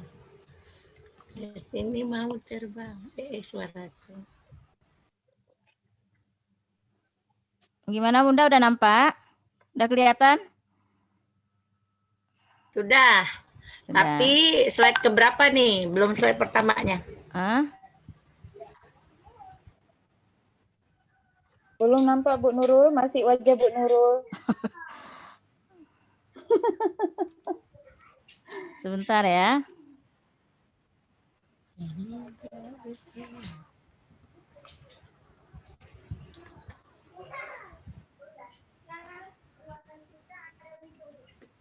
Ya udah Bunda, punya Bunda aja nih, nggak bisa Bunda. Bunda Amel. Oke. Saya screen. Oh, Bunda Amel. Boleh. Nanti kalau bisa bilang, boleh. Ya. Udah kelihatan? Oke. Udah. Diperbesar Bunda bisa? Udah besar nih Bu. Lanjut ya. Udah paling besar. Lanjut ke slide berikutnya. Baik, teman-teman.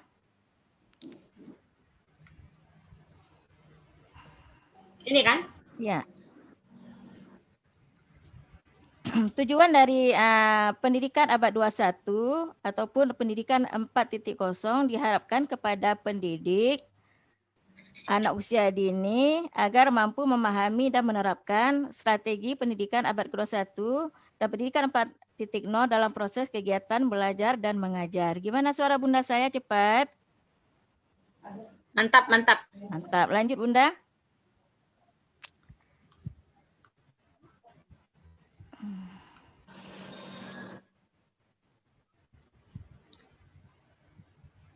Sudah?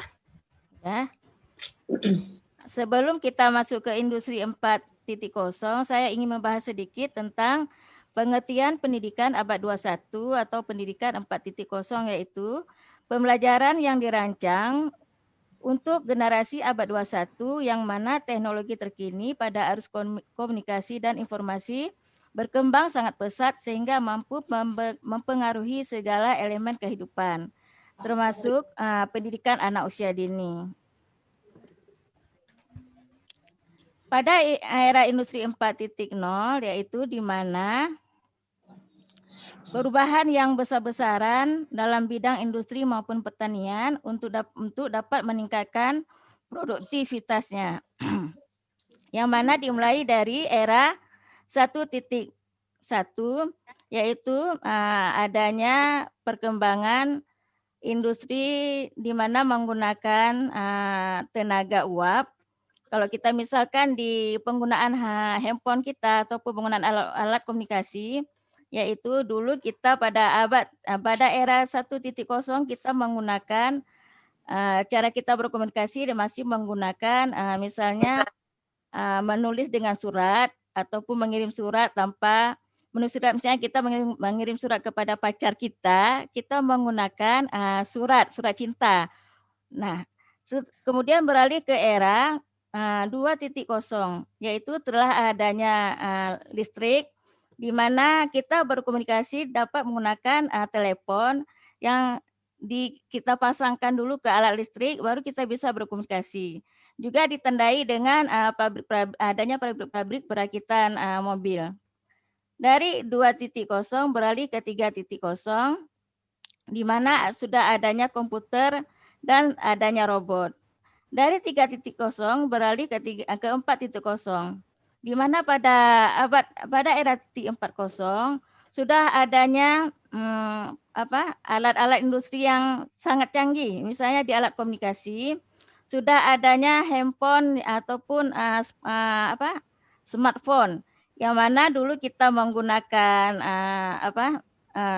surat, menggunakan telepon dengan listrik, menggunakan kayak BlueBerry, BlackBerry, HP semacam itu. Tapi di era sekarang ini di 4.0 kita sudah ada smartphone, di mana di smartphone itu kita bisa mencari informasi apa saja, yaitu kita bisa mencari buku, e-book, kita bisa mencari pengetahuan, langsung kita klik, kita ketik di Google, langsung muncul apa yang kita inginkan. Lanjut Bunda. Bunda Amel. Bunda ini. Ya. Udah Bu? Udah. Ya. Ya, dari masa ke masa dan waktu ke waktu semua hal berubah. Begitu juga dengan manusia dan lingkungan. Dengan adanya perkembangan teknologi yang cepat, setiap bidang membuat manusia harus bisa beradaptasi untuk bisa relevan dengan zamannya. Mau tidak mau, siap tidak siap, perkembangan teknologi yang serba canggih, saat ini kita sudah berada di titik ini. Nah, apa saja yang ada pada industri 4.0? Yaitu yang pertama food tech, yaitu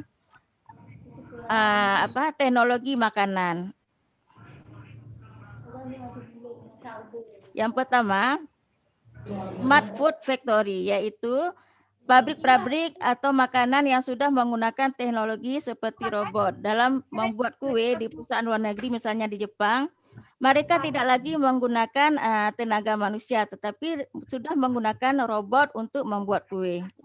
Yang kedua yaitu smart farm, yaitu di bidang pertanian, di mana dulu manusia membajak sawah dengan lembu. Sekarang sudah ada mesin pembajak sawah, bahkan Sekarang sudah ada mesin-mesin perontok padi, sehingga mungkin tenaga manusia sudah semakin berkurang. Yang ketiga yaitu fungsional food, yaitu makanan dapat memberi manfaat tambahan di samping fungsi gizi dasar pangan dalam suatu masyarakat. Misalnya, produk makanan dibuat khusus untuk orang yang suka berolahraga, ataupun produk makanan khusus yang dibuat untuk anak-anak. Nah, kemudian health tech, yaitu teknologi kesehatan.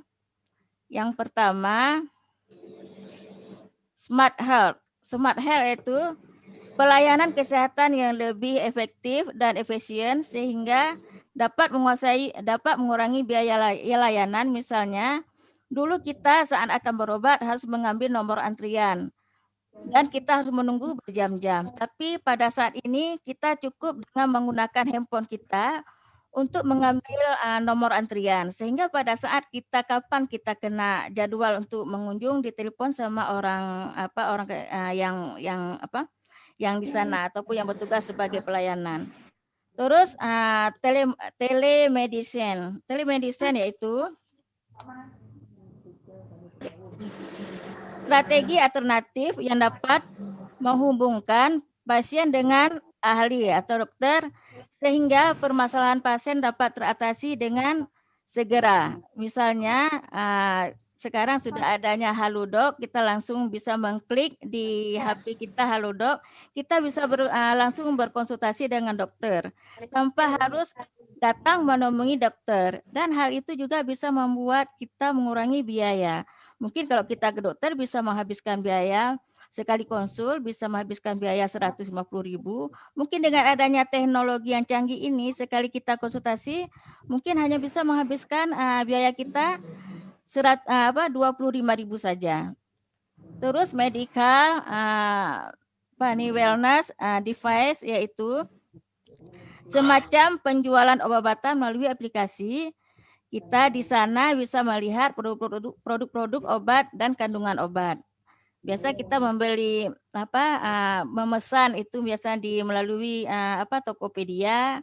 Kita bisa melihat ini obat-obat itu boleh nggak dikonsumsi, apa saja yang ada di kandungannya, boleh nggak, cocok nggak dengan yang sakit kita alami. Itu. Terus digital dentistry yaitu kedokteran gigi digital, yaitu aplikasi tentang konsultan gigi, di mana kita misalnya kita nih lagi sakit gigi, kita bisa berkonsultasi lewat dokter gigi yang ada di aplikasi.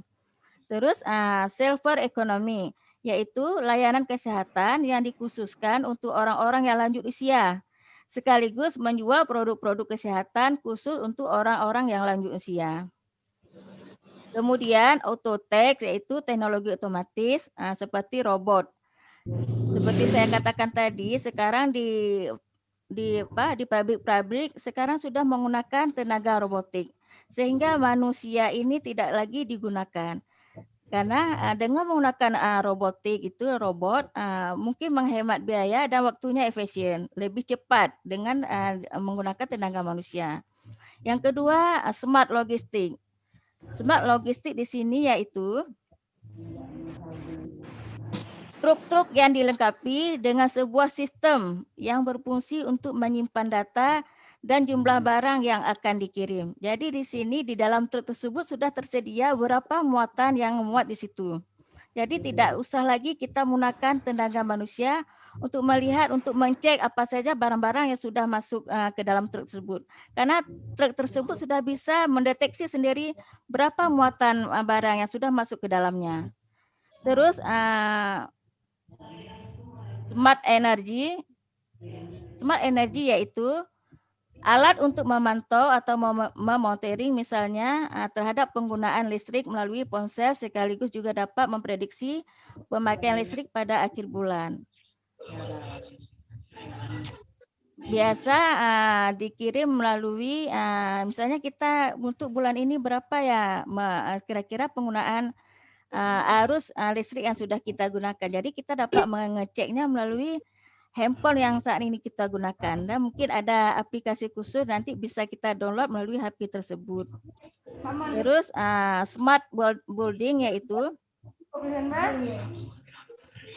seorang arsitek bisa merancang bangunan melalui aplikasi-aplikasi yang ada tersedia dalam handphone kita. Misalnya kita merancang sebuah rumah. Jadi rangka-rangka itu sudah tersedia di dalamnya. Kita hanya dapat membentuk saja. Itu. Kalau smart car, yaitu mobil pintar, seperti misalnya kita saat ini menggunakan taksi online, kita bisa memesan taksi melalui handphone kita. Terus digital tax, yaitu teknologi digital. Yang pertama industri education technology, yaitu di mana kita bisa mencari pengetahuan-pengetahuan atau ilmu-ilmu yang ingin kita pelajari melalui smartphone kita. Kita tinggal menekan, misalnya kita tinggal menekan e-book. Buku apa yang ingin kita pelajari langsung ada di situ. Kemudian e-service.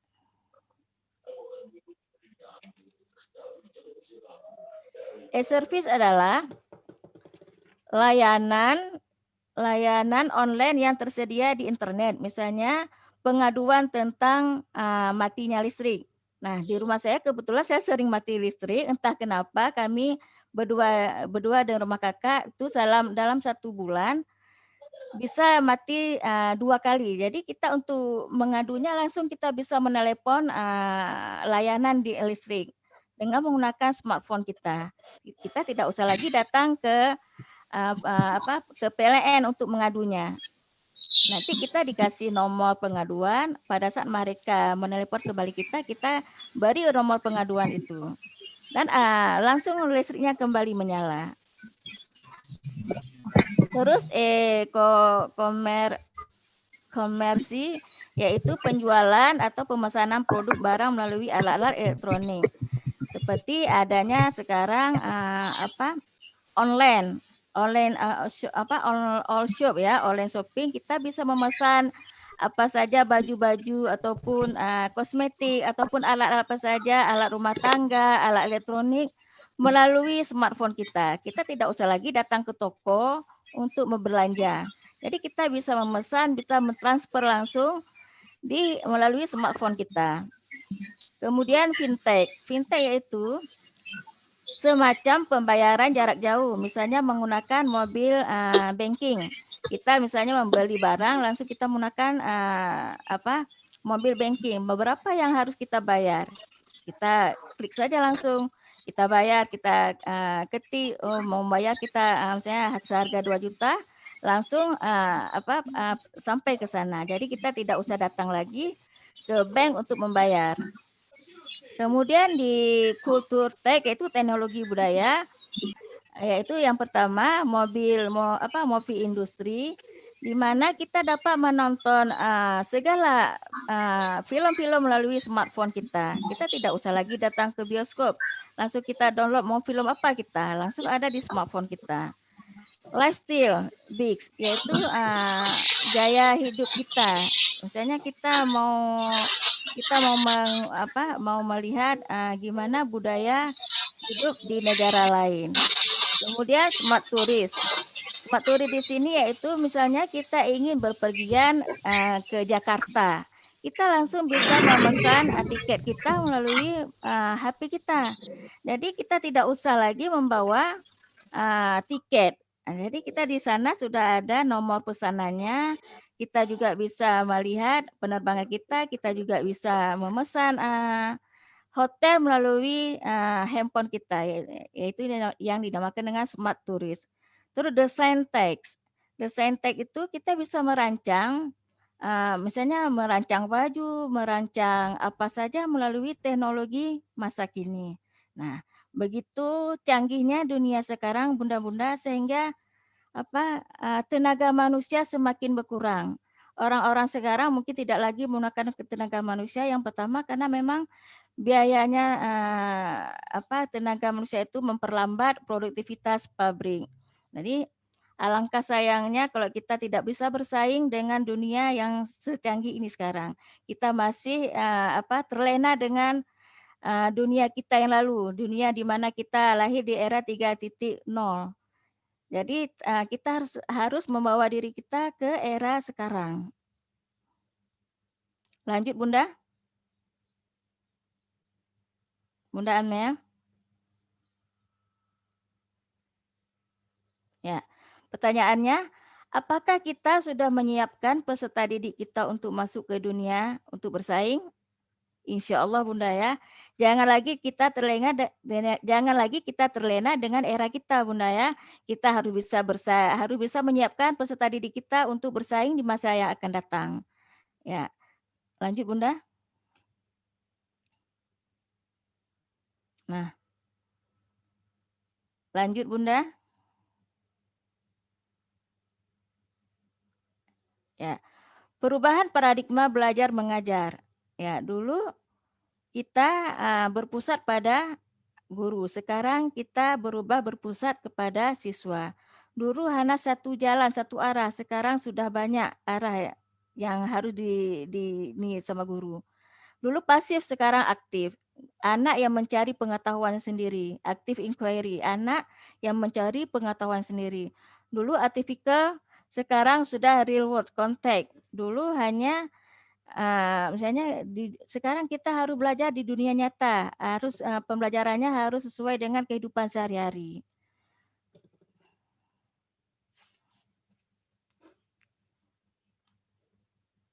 Kemudian Broad menjadi selective provision for optimizing relevance, yaitu dulu kita sendirian, sekarang kita berkelompok. Ya. Single sense stimulation menjadi multisensory stimulation, yaitu dulu saat kegiatannya hanya di satu stimulasi saja, sekarang banyak stimulasi. Dulu kita belajar, kalau memang kita belajarnya seni ya seni, tapi sekarang kalau kita belajar seni, misalnya kita ingin mewarnai, jadi di kegiatan mewarnai ini semua aspek perkembangan anak harus tersimulasi. Kemudian single tool menjadi multimedia tool. Ya, itu single tool yaitu menggunakan satu alat. Di era abad 21 ini kita sudah menggunakan banyak alat atau media untuk pembelajaran anak usia dini. Lanjut Bunda. Nah, ciri abad 21 yaitu pertama informasi. Informasi itu tersedia di mana saja dan kapan saja. Model pembelajarannya diarahkan untuk mendorong peserta didik mencari tahu dari berbagai sumber observasi, bukan diberitahu. Kemudian komputasi, yaitu lebih cepat memakai mesin. Nah, pembelajaran sekarang diarahkan untuk mampu merumuskan masalah dengan menanya, bukan hanya menyelesaikan masalah dengan menjawab. Jadi kita di era sekarang ini, kita memancing anak untuk mencari masalahnya, untuk mencari masalah, bukan setiap ada masalah kita langsung memecahkan. Kita memberi kesempatan kepada anak untuk menyelesaikan masalahnya. Kemudian otomasi, yaitu menjangkau segala pekerjaan rutin. Pembelajaran diarahkan untuk berpikir analitis, pengambilan keputusan, bukan berpikir mekanis rutin. Kemudian komunikasi. Komunikasi itu bisa datang dari mana saja dan kapan saja. Yaitu pembelajarannya menekankan pentingnya kerjasama kolaborasi dalam menyelesaikan masalah. Lanjut Bunda. Nah, pembelajaran abad 21 yaitu yang learning skill, soft skill dan hard skill, kemudian literasi.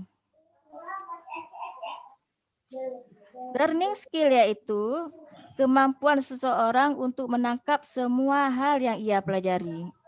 Itu yang dinamakan dengan learning skill. Sedangkan soft skill adalah skill itu adalah kecakapan, soft skill itu adalah kecakapan hidup, kepribadian yang dibawa anak sejak lahir. Jadi soft skill itu sudah ada sejak anak lahir.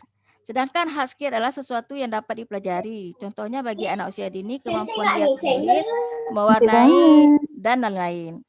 Sedangkan literasi adalah kemampuan menulis dan berhitung. Nah, dasarnya jadi pada pendidikan abad 21 kita harus bisa mempunyai peserta didik ataupun pendidik harus mempunyai 4C, yaitu di mana 4C itu yang pertama critical thinking, yaitu menganalisa, menginterpretasi, mengevaluasi, membuat keputusan dan memecahkan masalah. Dasarnya Lord dan Holt. Mungkin Lord itu adalah low order thinking skill, yaitu kemampuan analisis berpikir dimulai dari yang paling rendah sampai yang lebih tinggi. Yang pertama yaitu mengingat atau remembering, memahami, understanding, mengaplikasi, menganalisis, mengevaluasi, dan mencipta. Sedangkan Holt yaitu high order thinking skill, yaitu kemampuan analisis tinggi, misalnya pengadaan ujian-ujian nasional itu adalah termasuk dalam kemampuan Holt. Nah, kemudian collaboration, yaitu di mana para siswa dapat bekerja sama dengan teman-teman lainnya untuk mencapai suatu tujuan yang positif. Adaptabel dan empati, yaitu bisa beradaptasi, juga ada rasa empati terhadap sesamanya, dapat berkomunikasi secara efektif dan bertanggung jawab. Sedangkan itu collaboration ya tadi. Sedangkan communication yaitu komunikasi verbal dan non-verbal.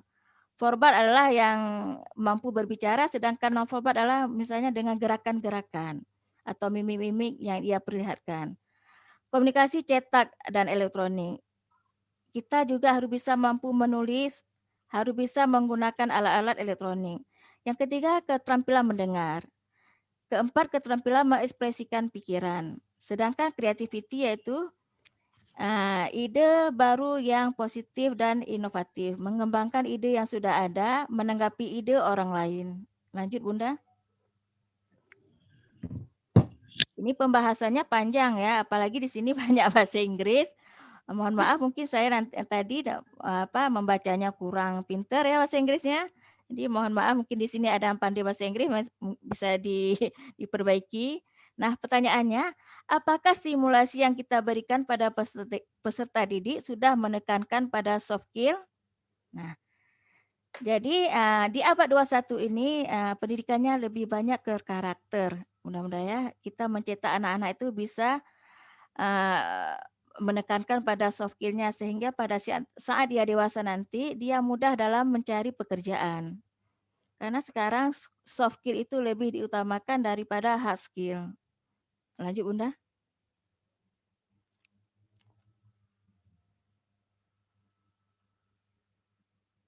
Ya, ini gambar. Ya. Kecakapan abad 21.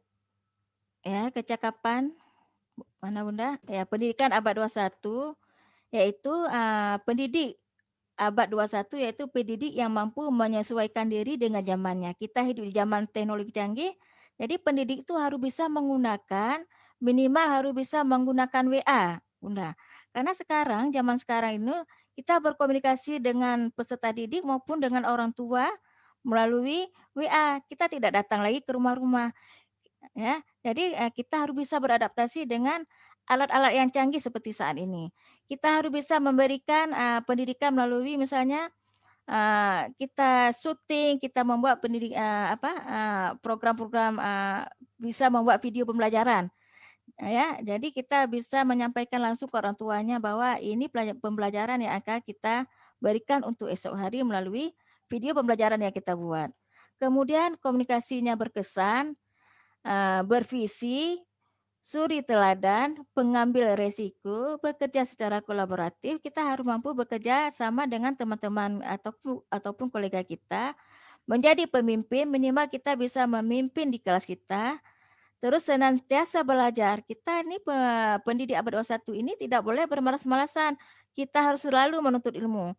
Ya seperti ini Bunda, seperti sekarang ini. Kita jangan mengharapkan dengan kita belajar melalui webinar ini yang kita harapkan adalah sertifikatnya, tapi utamakan adalah ilmunya. Mungkin sertifikatnya adalah bonus untuk kita, Bunda ya. Oke, dilanjut Bunda. Bunda? Halo Bunda Amel? Ya. Kecakapan abad 21 yang dibutuhkan setiap siswa untuk meningkatkan daya saing adalah yang pertama kualitas karakter, yaitu bagaimana siswa beradaptasi pada lingkungan yang dinamis, yaitu religius, nasionalis, mandiri, integritas, gotong royong, toleransi, tanggung jawab, kreatif, dan peduli lingkungan. Nah, itu yang karakter Bunda ya. Sekarang literasi dasar, yaitu bagaimana siswa menerapkan keterampilan dasar sehari-hari. Misalnya literasi baca tulis, literasi berhitung, literasi sains, literasi teknologi, informasi dan komunikasi, literasi finansial, literasi budaya dan kewarganegaraan. Yang ketiga yaitu kompetensi, yaitu bagaimana siswa memecahkan masalah kompleks, yaitu dengan berpikir kritis, kreativitas, komunikasi, dan kolaborasi. Lanjut Bunda.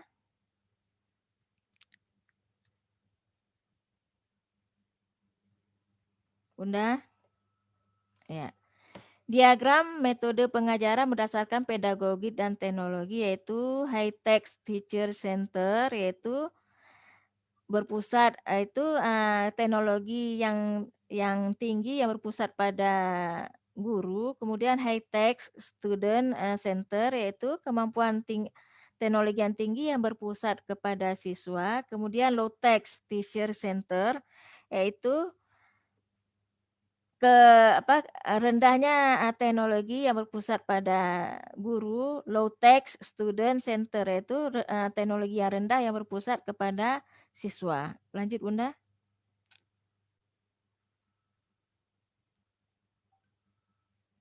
Nah, strategi pembelajaran abad 21 yaitu metode yang kita gunakan dalam pembelajaran abad 21 yaitu sekarang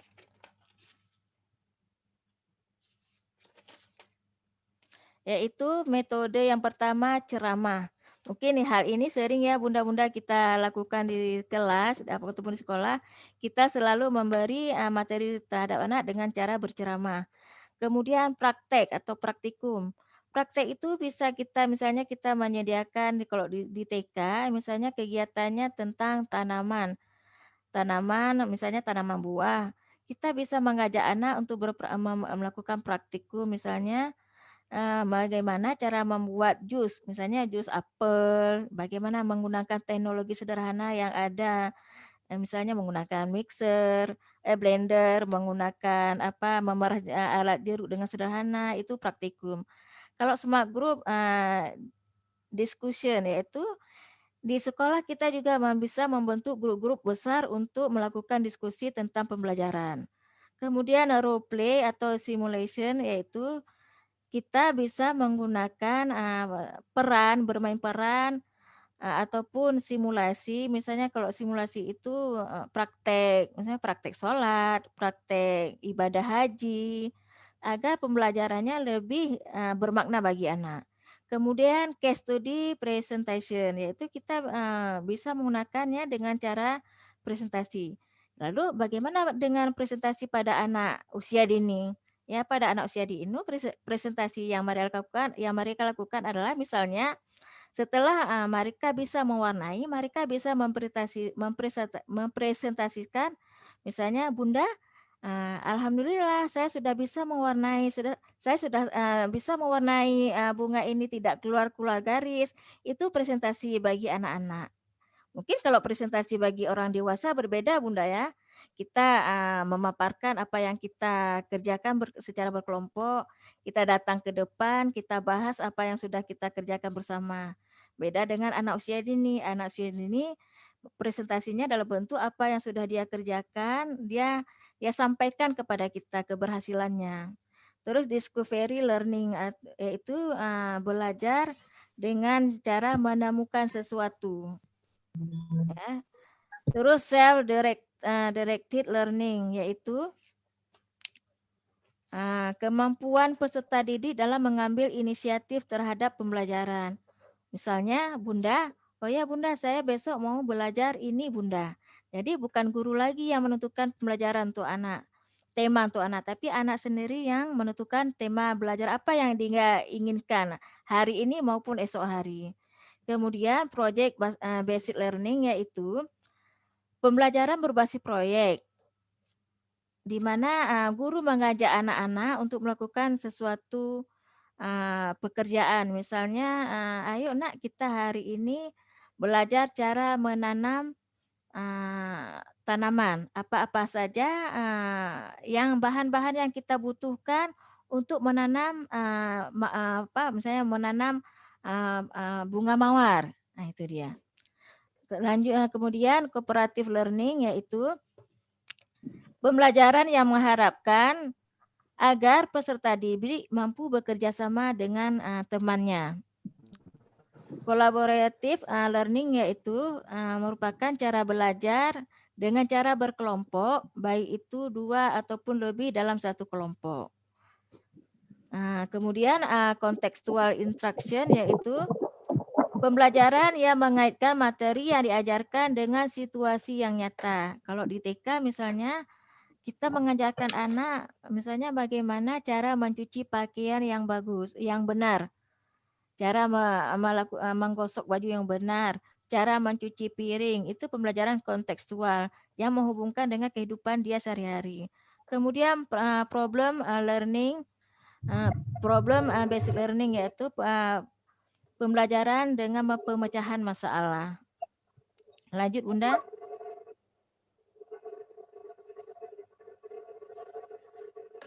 Ya. Pembelajaran berbasis masalah ataupun problem basic learning yaitu karakteristiknya peserta didik secara aktif memecahkan masalah kontekstual. Yang pertama yang harus dilakukan adalah mengidentifikasikan atau merumuskan masalah, mengidentifikasikan dan merumuskan masalah. Kedua, menyusun rancangan penyelesaian masalah, terus mengumpulkan informasi, selanjutnya mengolah informasi dan menyelesaikan masalah. Lanjut Bunda. Nah, terus metode project basic learning atau basic teaching strategi yaitu pembelajaran di mana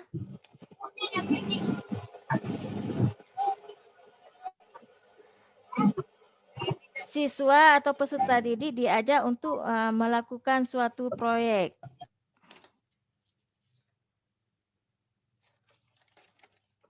Nah, tahapan-tahapannya yaitu yang pertama membentuk suatu kelompok, menetapkan suatu kelompok kerja, menetapkan suatu kelompok kerja, membagi grup-grupnya, grup-grup besar menjadi grup-grup yang kecil, yang kemudian dilanjut dengan menampilkan masalah secara nyata yang siswa bisa hubungkan dengan dunia kerja, dunianya ataupun kehidupannya sehari-hari.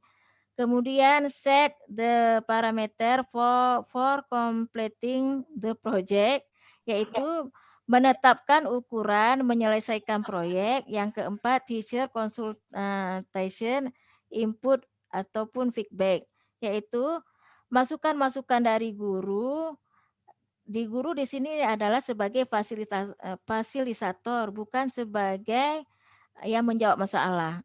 Jadi kita hanya mengarahkan anak apabila ada hal-hal yang terkendala pada anak.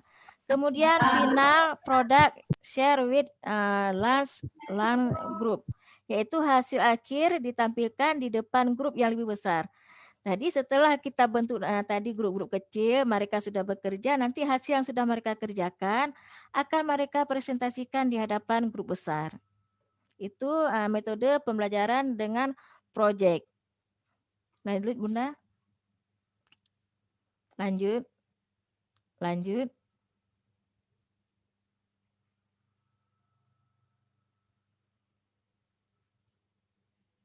Nah, coba Bunda naik ke atas.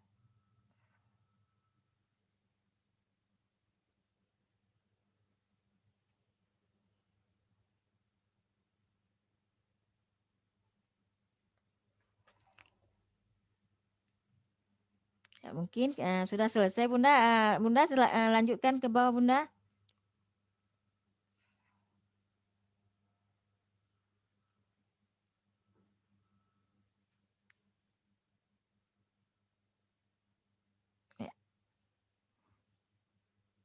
Ya, oke Bunda, naikkan ke atas Bunda. Nah, karena kita ini sedang ada di masa pandemi COVID, tidak lupa saya mengajak bunda-bunda di sini untuk selalu menggunakan masker, menjaga jarak, cuci tangan dengan sabun secara teratur, dan tetaplah berada di rumah. Bukan berarti kita tidak kemana-mana, tidak bekerja, tetapi tetaplah berada di rumah. Kita tidak perlu keluar rumah apabila itu tidak penting bagi kita. Nah, terima kasih atas perhatiannya. Mohon maaf atas segala kekurangan saya. Saya ucapkan wabillahi taufiq wal hidayah. Assalamualaikum warahmatullahi wabarakatuh. Waalaikumsalam warahmatullahi wabarakatuh. Bu Ningsih, silakan Bu Ningsih.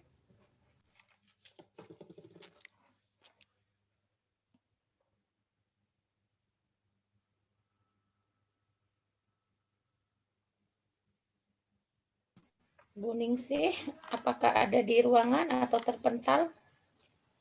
Sepertinya tidak ada ya. Baik teman-teman, sambil menunggu Bu Ningsih hadir, tadi disampaikan Bu Ningsih terpental saya Bunda, katanya terlempar. Ada beberapa pertanyaan ini. Pembicara pertama Bu Nurliana masih ada Bu? Masih ada ya, izin masih hadir, masih berada di dalam ruangan Zoom. Ibu Supasdina masih ada, karena ini ada pertanyaan nanti kan kita mau bagi-bagi pertanyaan nih ya. Dari Ibu Wirna Eliska dari TK Kairani ya. Ada pertanyaan, ada 2 nih, nanti kita bagi-bagi aja ya. Sama yang di bawah pun pertanyaannya ada juga sama ya. Ada banyak nih pertanyaannya nih ya. 1, saya Erna Wirna Eliska dari TK Kairani, Aceh Besar. Merdeka Belajar merupakan terobosan yang sangat bagus untuk perkembangan anak, khususnya anak usia dini. Yang ingin saya tanyakan adalah 2 hal. 1, hal-hal apa saja yang perlu dilakukan agar Merdeka Belajar anak tetap masih dalam koridor adat-adat ketimuran bangsa kita, khususnya Aceh ya.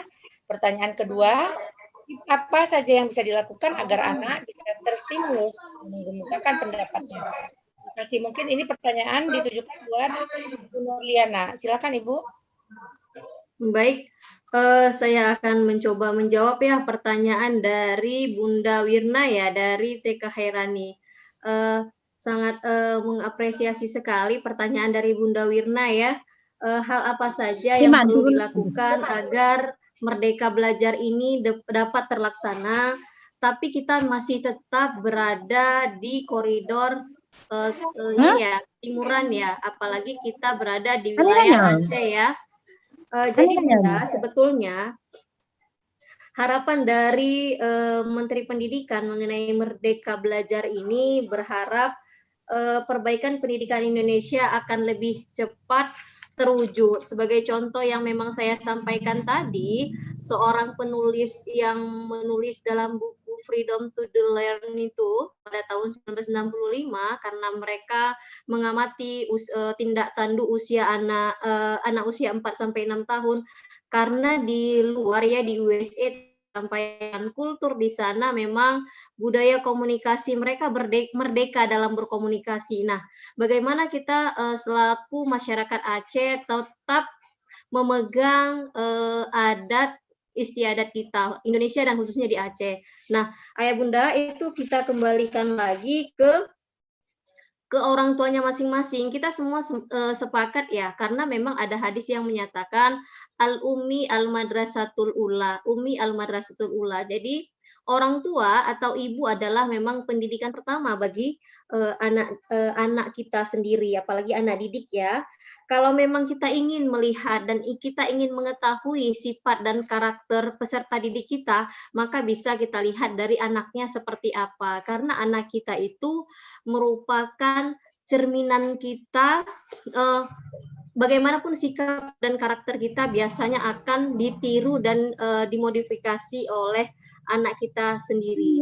Hal tersebut sejalan ya di dalam Quran surah An-Nahl ayat 78 ya. Jadi semuanya tergantung didikan dari orang tua kita masing-masing. Jadi untuk bisa berada tetap di bawah koridor, intinya kontrol itu tetap ada di orang tua sebagai sosok suri teladan yang terbaik di dalam lingkungan keluarga. Jadi ini tugas dan tanggung jawab bersama, tugas dan tanggung jawab orang tua, pendidik mungkin di sekolah dan masyarakat untuk mengedukasi putra-putri kita agar tetap berada dan menjunjung tinggi adat ketimuran. Mungkin itu soal pertanyaan yang nomor 1 ya Bunda. Kemudian Bunda Wirna tadi ada bertanya tentang tips apa saja yang bisa dilakukan agar anak bisa agar anak bisa terstimulus untuk mengemukakan pendapat. Jadi Bunda, yang memang harus kita lakukan, saya yakin Bunda-Bunda memang sudah melakukan hal yang demikian. Mungkin ada berupa tipsnya yang mungkin kurang gitu. Mungkin kita saling share di sini ya Bunda ya. Yang pertama kita berikan dulu kesempatan kepada anak untuk mengungkapkan pendapatnya. Jadi ketika anak bertanya atau anak berbicara, kita upayakan mendengar dengan baik dan tidak kita potong. Jadi dia merasa kita hargai. Kemudian berdiskusilah kepada anak kita mulai dari hal-hal yang kecil. Begitu juga di sekolah, kita bisa saling berdiskusi dengan anak didik kita mulai dari hal-hal yang kecil-kecil. Dan yang perlu diingat, jangan sekali-sekali memotong pembicaraan anak kita sehingga dia merasa dimarahi atau tidak disenangi. Jadi dia dari cara kita tidak memotong pembicaraan anak, jadi dia mulai belajar untuk menghargai orang lain sedang berbicara. Kemudian jangan lupa memberikan reward, bisa berbentuk pujian ketika anak didik kita memberikan pertanyaan dengan santun dan baik. Kemudian ketika kita melakukan sebuah aktivitas, contohnya saja di sekolah ataulah di rumah. Jadi kita menyampaikan setiap tujuan dari aktivitas yang kita lakukan. Misalnya contohnya di rumah, bundanya menyuruh anaknya untuk les berenang. Sayang pergi berenang ya gitu. Tapi kita harus jelaskan mengapa, karena berenang itu merupakan salah satu sunnah Rasulullah. Ada 3 untuk diajarkan untuk anak ya kan Bun, berenang,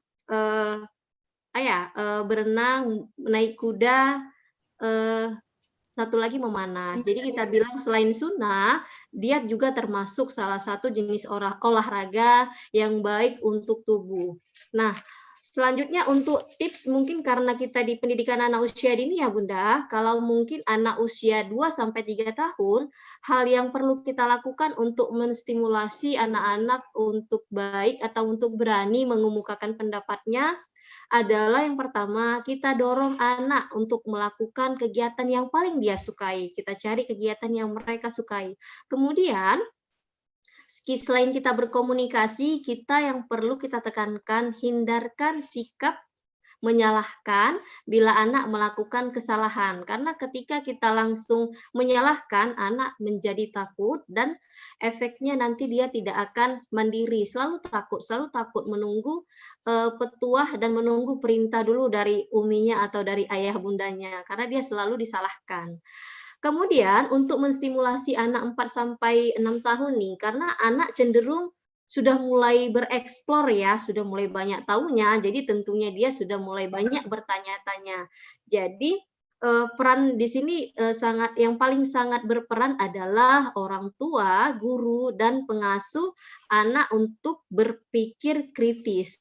Kemudian kita harus sebagai orang yang ditanya, kita harus berupaya menjawab seluruh pertanyaan yang dikemukakan oleh anak. Mungkin jika pertanyaan itu tidak mampu kita jawab, boleh-boleh saja kita pending sehingga kita tahu jawabannya yang konkret. Jangan juga kita memberi jawaban yang memang benar-benar salah atau tidak benar. Tapi dengan catatan sebagai orang tua ataupun orang yang dewasa, kita menepati janji. Setelah kita janji akan kita jawab, nah baru kita jawab. Karena untuk menjawab pertanyaan yang salah itu fatal, Bunda. Misalnya kita bilang, oh itu adik baru lahir. Zaman kan biasa kita bilang, oh anak lahir turun dari pesawat, anak lahir turun dari ini. Padahal kan itu hal yang tidak benar, Bunda. Sah saja boleh kita pending. Sebentar ya, Bunda belajar dulu atau apapun dia. Tapi dengan catatan, kita harus menepati janji kita menjawab pertanyaan yang memang mengganjal di hati. Karena kalau memang dia tidak tereksplor, tidak dapat jawaban dari kita sebagai orang tuanya, dia akan mencari sosok lain yang bisa memberikan jawaban dari pertanyaan dia. Karena seiringan jalannya waktu, seperti yang saya sampaikan, di usia anak kita 4 sampai 6 tahun itu kemampuan kecerdasannya meningkat terus sampai 50%, di usia 8 tahun sampai 80%. Jadi dia ingin bereksplor, ingin mencari tahu apa dan mengapa. Jadi demikian, Bunda. Saya kembalikan lagi ke moderator. Terima kasih Bunda Nurliana jawabannya. Bunda Ningsi silakan, Bun. Iya. Bunda Ningsi. Ya, maaf Bunda, terpantau lagi Bunda bola-balik. Mohon maaf jadinya agak delete karena habis hujan Bunda ya. Baiklah, selanjutnya kepada pertanyaan selanjutnya dipersilakan.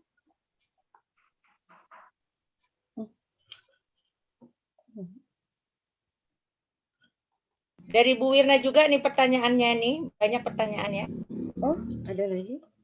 Bunda, mohon maaf saya tidak nampak pertanyaannya di sini Bunda. Menurut narasumber, ini kita tujukan kepada Bu Cut ya, Bu Cut Hasnida dengan Bu Nurul nih. Nomor 1 Bu Cut, nomor 2 Bu Nurul. Menurut narasumber, seberapa jauhkah kesiapan Indonesia mempersiapkan teknologi pendidikan? Sedangkan yang nomor 2, apakah kelebihan dan kekurangan pendidikan teknologi dibandingkan dengan pendidikan era sebelumnya? Apakah guru bisa digandengkan dengan Google? Terima kasih sebelumnya. Silakan yang pertanyaan nomor 1 buat Bu Cut Hasnida, nomor 2 buat Bu Nurul. Silakan Bu. Bu Cut Hasdina, Bu Cut Hasdina, pertanyaan nomor 1.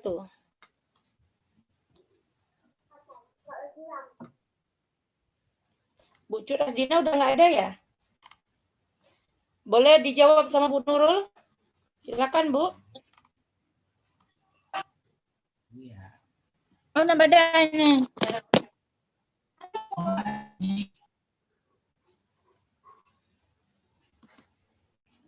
Izin Bunda Amel untuk pertanyaan yang ditujukan ke Bunda Lina ya? Hasdina. Iya, Bu. Boleh bantu jawab Bunda. Menunggu Bunda Nurul untuk menjawab pertanyaannya. Pertanyaan yang disampaikan oleh Bunda Wirna lagi ya. Menurut narasumber, seberapa jauhkah kesiapan Indonesia dalam mempersiapkan teknologi pendidikan? Bunda, untuk mempersiapkan teknologi-teknologi yang menunjang pendidikan di abad 21, pemerintah on proses, pemerintah lagi OTW melaksanakan itu sehingga sempurna ya. Tapi sudah banyak Bunda gebrakan-gebrakan dari pemerintah untuk membuat misalnya kegiatan pembelajaran yang memang sudah disiarkan langsung di TVRI ya Bunda ya. Di situ mulai jenjang pendidikan dasar, ada untuk TK, untuk SD, untuk SMP, untuk SMA, dan jam-jamnya sudah ada. Tidak hanya TVRI Bunda, di TV edukasi juga sudah. Dan kemudian para pemerintah beserta orang-orang yang berkompetensi di dalamnya juga berperan aktif dalam menciptakan sebuah aplikasi-aplikasi pembelajaran yang nanti pada intinya sebuah aplikasi pembelajaran itu berbentuk smartphone tapi dialokasikan khusus untuk ke pendidik. Karena kalau memang dikuasai oleh Google sebelumnya Bunda ya, itu kan kita banyak konten-konten yang memang tidak senonoh Bunda ya. Jadi bisa jadi ini dalam on proses yang mungkin saya baca dan saya pelajari on proses. Jadi pemerintah dan orang-orang yang berkompetensi di bidang IT di dalamnya sudah mempersiapkan sebuah aplikasi smartphone yang memang dikhususkan untuk para pendidik sehingga konten-konten yang memang tidak seharusnya menjadi tayangan-tayangan yang dikonsumsi oleh para pendidik oleh para pelajar mereka tidak buka, jadi ada smartphone khusus pelajar. Tapi kembali lagi katanya masih on proses gitu, seperti juga mobil SMK ya Bunda, masih proses. Jadi kita bersabar saja dengan statement dan agenda-agenda pemerintah.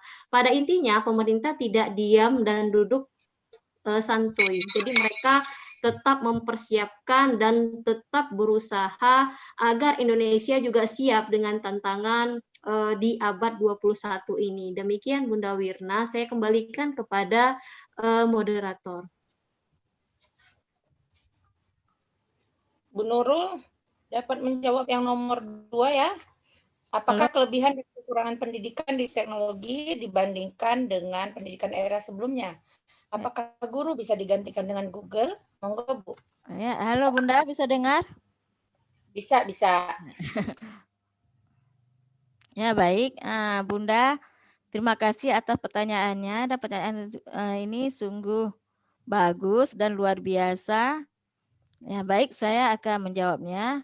Mengapa apa kelebihan dan kekurangan pendidikan teknologi dibandingkan dengan pendidikan seera sebelumnya? Nah, dalam Al-Quran dijelaskan dalam surah Ar-Ra'd ayat 11 yaitu sesungguhnya Allah tidak akan mengubah suatu kaum sebelum mereka mengubah keadaan mereka sendiri. Juga Ali bin Abi Thalib mengatakan bahwa didiklah anakmu sesuai dengan zamanmu, karena mereka hidup bukan di zamanmu. Maaf, didiklah anakmu sesuai dengan zamannya, karena mereka hidup bukan di zamanmu. Nah, Bunda, dari situ kita bisa mengambil kesimpulan bahwa apapun cerita misalnya Bu, apapun cerita memang kita harus memasuki era sekarang Bunda. Kita tidak boleh terlalu dalam era-era sebelumnya. Kita harus mampu beradaptasi dengan era sekarang ini di mana alat teknologinya sangat canggih, Bunda ya. Jadi kita tidak boleh terlena dengan era-era sebelumnya. Terus kelebihan teknologi sekarang dibandingkan dengan teknologi sebelumnya yaitu dulu mungkin kita kalau di TK mungkin dulu kita kalau bercerita misalnya tentang kereta api di mana mungkin anak-anak di Aceh ini belum ada kereta api, belum pernah melihat. Mereka hanya menghayal dulu Bunda ya, bagaimana ya kereta api itu bentuknya, kita hanya menampakkan gambarnya saja. Tapi dengan adanya teknologi yang canggih seperti sekarang ini, kita bisa menggunakan laptop kita ataupun handphone kita langsung memberitahu, nah ini bentuk kereta apinya, bentuknya panjang dan dia berkotak-kotak. Ini ada gerbong 1, gerbong 2, gerbong 3. Terus anak misalnya di Aceh ini kita mengenalkan misalnya pedati. Sedangkan anak-anak belum pernah melihat pedati itu bagaimana ya. Pedati itu hanya ada di daerah Takengon ataupun di daerah di Jawa sana. Tapi dengan adanya alat teknologi yang canggih ini kita bisa memperlihatkan secara langsung pada anak. Jadi anak tidak lagi hanya menghayal yang mana itu bendanya ya, tapi dia bisa melihat secara langsung walaupun mungkin dia belum bisa memegangnya. Kita bisa menjelaskan suatu saat nanti nak seandainya kamu bisa berkunjung ke Jakarta, kamu akan melihat yang mana itu kereta api. Begitu Bunda. Terus apakah maksudnya ini guru ya, apakah guru atau pendidik bisa digantikan dengan Google gitu Bunda? Bunda Wirna? Iya. Ya, seperti itu. Karena sekarang pada saat ini saya melihat anak saya mereka lebih cenderung percaya Google. Jadi yang dikatakan gurunya mereka kurang begitu yakin. Pastikan lagi, coba lihat Mak di Google betul nggak jawabannya. Jadi menurut Ibu, apakah guru bisa digantikan dengan Google? Maksud saya mungkin anak-anak nggak usah belajar tatap muka lagi, cukup dengan daring, lihat dari Google atau bagaimana? Sebenarnya kalau Google itu, kita di situ bisa mencari pengetahuan, tapi kita harus menyeleksi dulu, harus lihat dulu ini pengetahuannya yang bagaimana. Ya, apakah sesuai dengan yang kita inginkan? Terus memang pendidik ini sebenarnya tidak bisa digantikan dengan Google, Apapun, iya. apapun. Karena Google Iya. itu hanya memberikan pengetahuan. Iya. Tapi kasih sayang, kedekatan, pelukan itu tidak bisa digantikan. Iya, Nah, betul, Bu. Ya, terima kasih banyak Ibu atas penjelasannya yang sangat memuaskan, menambah pengetahuan kami semua. terima kasih Bunda Wirna. Sama-sama.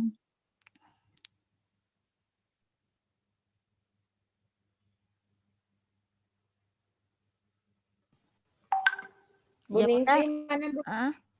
Udah siap? Apakah masih ada lagi yang ingin bertanya? Baiklah, masih ada lagi yang ingin bertanya? Mohon maaf Bunda, di saya tidak ada keluar pertanyaan. Kayaknya ada apa dengan laptop saya. Oke, baiklah, apa ada lagi yang ingin bertanya kepada teman-teman? Ini masih ada narasumber yaitu Ibu Nur Fajriah dan juga Ibu Nurlina ya.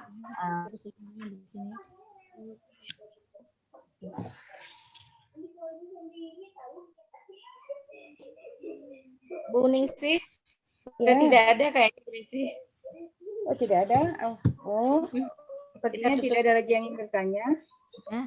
Apa materinya sudah paham semua, Bunda? Itu kalau diam itu, kalau diam itu ada dua kemungkinan, Bunda ya. Bisa paham ataupun tidak tahu sama sekali. Tidak tahu sama sekali, iya benar. Ini kalau memang dikhawatirkan, ya, kalau kita memang pematerinya mungkin kayak seperti Bunda Ana bilang tadi belum mampu menjawabnya, kita bisa melemparkan ke peserta-peserta, mungkin ada yang lebih mampu dari sini, Bunda. Karena kita di sini bukan berarti kita yang berbicara ini sudah pintar, Bunda ya. Tapi kita di sini saling berbagi, saling sharing ilmu yang sudah kita dapatkan, dan kita berbagi kepada sesama bunda-bunda, khususnya bunda-bunda yang ada di Aceh Besar hari ini, bunda-bunda dari PD, juga bunda-bunda dari PD Jaya. Ya. Gimana, Bunda? Saya sangat bersyukur bisa ikut kelas ini lagi karena kemarin mungkin saya sibuk dengan gadget saya karena banyak kerjaan. Saya dapat menyimak lagi di agenda ini. Jadi luar biasa teman-teman yang hadir di sini dapat memberikan pemahaman lain lagi sesuai dengan yang diserap masing-masing orang berbeda. Tapi intinya memang kita memang terus belajar. Kalau saya bersyukur ada pengimbasan ini. Jadi ini kan kita evaluasi juga sekalian, mudah-mudahan hari Senin, karena ini kapasitas 100, kita banyak memerlukan orang, jadi siapa aja boleh kita share ya teman-teman ya.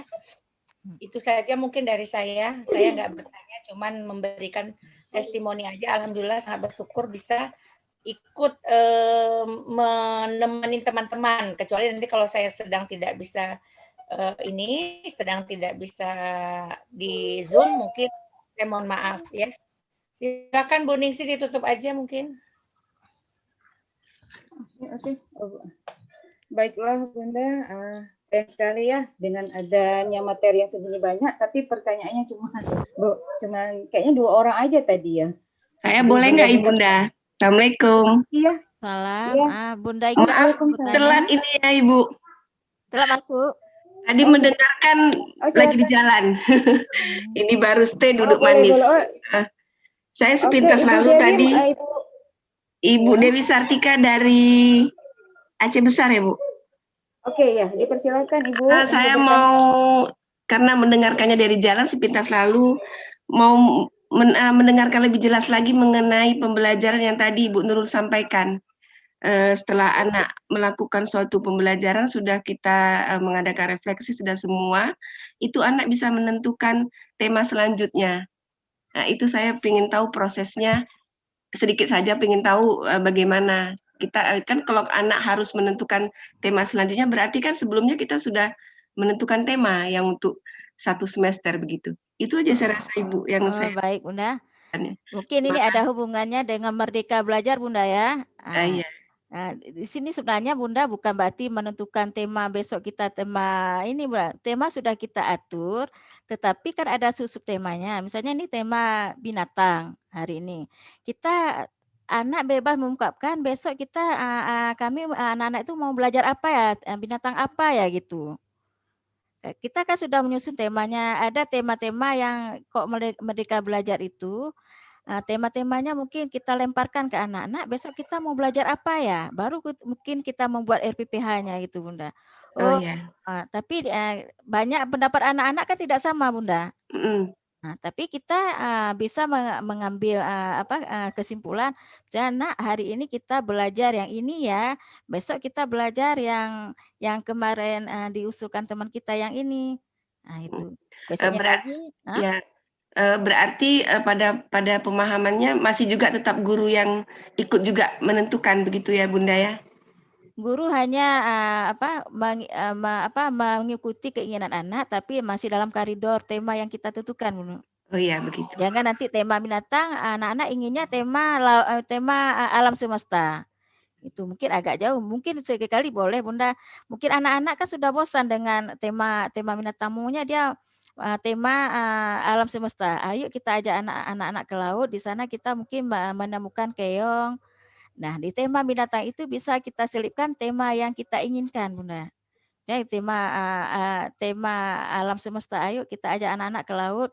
Di sana kita bisa mengenalkan kerang, bisa mengenalkan ikan. Itu Bunda. Tetap nanti kita bisa hubungkan. Pandai-pandai kita Bunda sebagai guru menyesuaikan apa yang anak inginkan dengan tema yang sudah kita tentukan. Itu Bunda. Nah, bisa dipahami Bunda? Mungkin ada maaf tadi di jalan jadi dengarkan saja. Mohon maaf. Mungkin ada tambahan dari teman-teman di sini, Bunda. Ayo Bunda Ernita Agus, mungkin Bunda Ningsih. Ada tambahan mungkin dari teman-teman yang lain. Siapa aja boleh Bunda, Bunda Farida, ya, Bunda Firna. Oke, baik. Tidak apa-apa Bunda, ini saya mencoba menambahkan aja dari yang tadi dari punya Bu Nurul tadi, bahwasanya di Merdeka Belajar ini peran guru di sini kita sebagai fasilitator. Jadi sebagai fasilitator itu memang kita mengikuti tentang pembelajaran kebutuhan. Jadi seperti Bu Nurul tadi kita silakan tema, kemudian tapi kita juga tema itu bukan dari kita tidak memaksakan tema dari kita, tapi kita sudah ada tema, kita menyesuaikan tema tersebut dengan kebutuhan anak di lapangan, di kelas. Jadi seperti itu. Nah di program di Merdeka Belajar ini juga kita, kayak Bu Nurul tadi sudah mereka bahwasanya mengajak anak untuk kegiatan selanjutnya apa. Nah maksudnya di situ memang kita tidak lari dari tema yang sudah sudah kita pelajari pada waktu itu. Seperti itu Bu, tambahan saya. Ya, terima kasih Bunda-Bunda sudah sangat membantu. Assalamualaikum. Izin moderator sedikit menambahkan moderator. Ya silakan Bunda. Menambahkan kembali dari Bunda Ningsih ya. Sebenarnya Bunda Ningsih tadi sudah menjelaskan juga. Ini terkait dengan prinsip pemilihan tema ya. Untuk prinsip pemilihan tema anak usia dini kan ada kedekatan, kesederhanaan, kemenarikan dan keinsidentilan. Jadi mungkin contoh yang disampaikan oleh Bunda Nurul tadi, ketika misalnya kita lagi belajar tentang mungkin binatang lah misalnya, atau kita sedang belajar mungkin alam semesta, kita berbicara tentang awan seperti apa, ini tiba-tiba ada kucing masuk ke dalam kelas. Jadi kan anak-anak kan pecah konsentrasi, udah semua kejar-kejar kucing dan meong-meong segala macam. Bisa kita ubah tema pembelajaran kita itu menjadi hewan. Jadi itu dikatakan tema insidental. Jadi kan kita sesuaikan dengan kondisi. Karena ketika kita tetap membicarakan tentang alam semesta, anak-anak juga tidak akan tertarik. Sementara yang di hadapan mereka, yang di tatapan mereka itu kucing yang sedang mengganggu, kita bilang mengganggu kegiatan pembelajaran. Demikian Bunda, saya kembalikan ke moderator. Ya. Atau kejadian yang terjadi pada saat itu ya, yang sangat sangat urgent gitu ya Ibu ya, Bunda ya. Iya, benar Iya. Bunda. Benar. Baiklah, ada lagi yang ingin bertanya kepada teman-teman? Bu Yuskita gimana hari ini sehat? Yusnidar. Bu Enita Agus, mau ditanyakan? Alhamdulillah, saya mau sedikit menambahkan ya, boleh ya? Oh boleh. Ya, silakan boleh. Bunda. Prinsip merdeka belajar bagi anak usia dini itu adalah sesungguhnya mereka itu adalah prinsip belajar sambil bermain. Jadi kita sebagai guru, kita sebagai tenaga pengajar di sekolah menentukan tema. Tema yang kita tentukan itu sesuai dengan keadaan sekolah kita. Apa tema yang akan kita tentukan? Nah, misal kalau seperti kami, misal seperti ini. Kita menentukan tema Merdeka Belajar. Merdeka Belajar pada waktu itu tema kita adalah berkebun. Nah, berkebun. Di saat berkebun, kita sudah beri penjelasan kepada anak-anak, hari ini kita akan pergi ke kebun. Nah, pergi ke kebun itu, kita akan menentukan subtemanya. Nah, subtema yang kita tentukan itu, kalau kita masih menentukan subtema, berarti Merdeka Belajar kita masih terkekang. Kalau biasanya kami, kita akan pergi ke kebun. Ayo silakan anak-anak ibu lihat apa saja yang ada di kebun. Anak dengan bebas, dengan merdeka, dia akan bereksplorasi. Menurut apa yang dia ketahui, menurut apa yang dia lihat. Nah, kemudian ada beberapa anak itu dari 10 anak yang kita bawa ke kebun itu akan mendapatkan perbedaan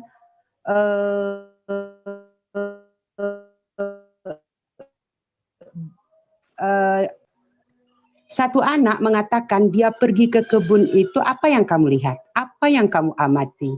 Bu, aku lihat ada kupu-kupu. Nah, ini sebenarnya merdeka belajar.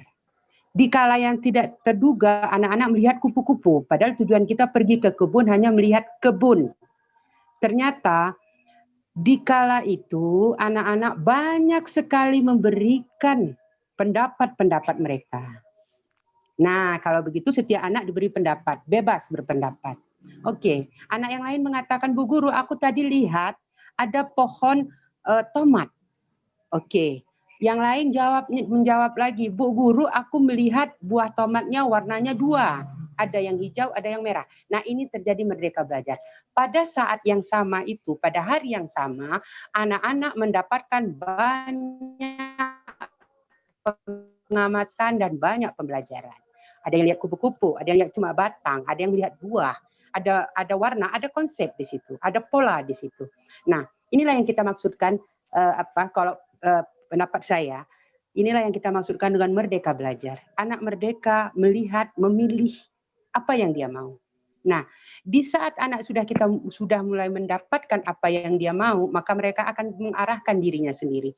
Oke, kamu sudah dapat 2 tomat ya, warnanya hijau dan merah. Nah, oke, coba apa yang terekam yang kamu lihat tadi? Ibu guru siapkan buku, gambar dan pensil berwarna. Apa yang sudah kamu lihat tadi? Silahkan. Gambarkan ulang. Anak yang beda lain tadi, dia melihat kupu-kupu, dia maka akan terekam di ingatannya itu, aku tadi lihat kupu-kupu. Maka disinilah terjadi merdeka belajar. Itu sedikit dari saya. Terima kasih Bu Nurul. Terima kasih Bu masukannya. Alhamdulillah. Baik, terima kasih kepada Ibu Enita Agus atas pendapatnya. Baiklah, apakah ada lagi teman-teman yang ingin bertanya?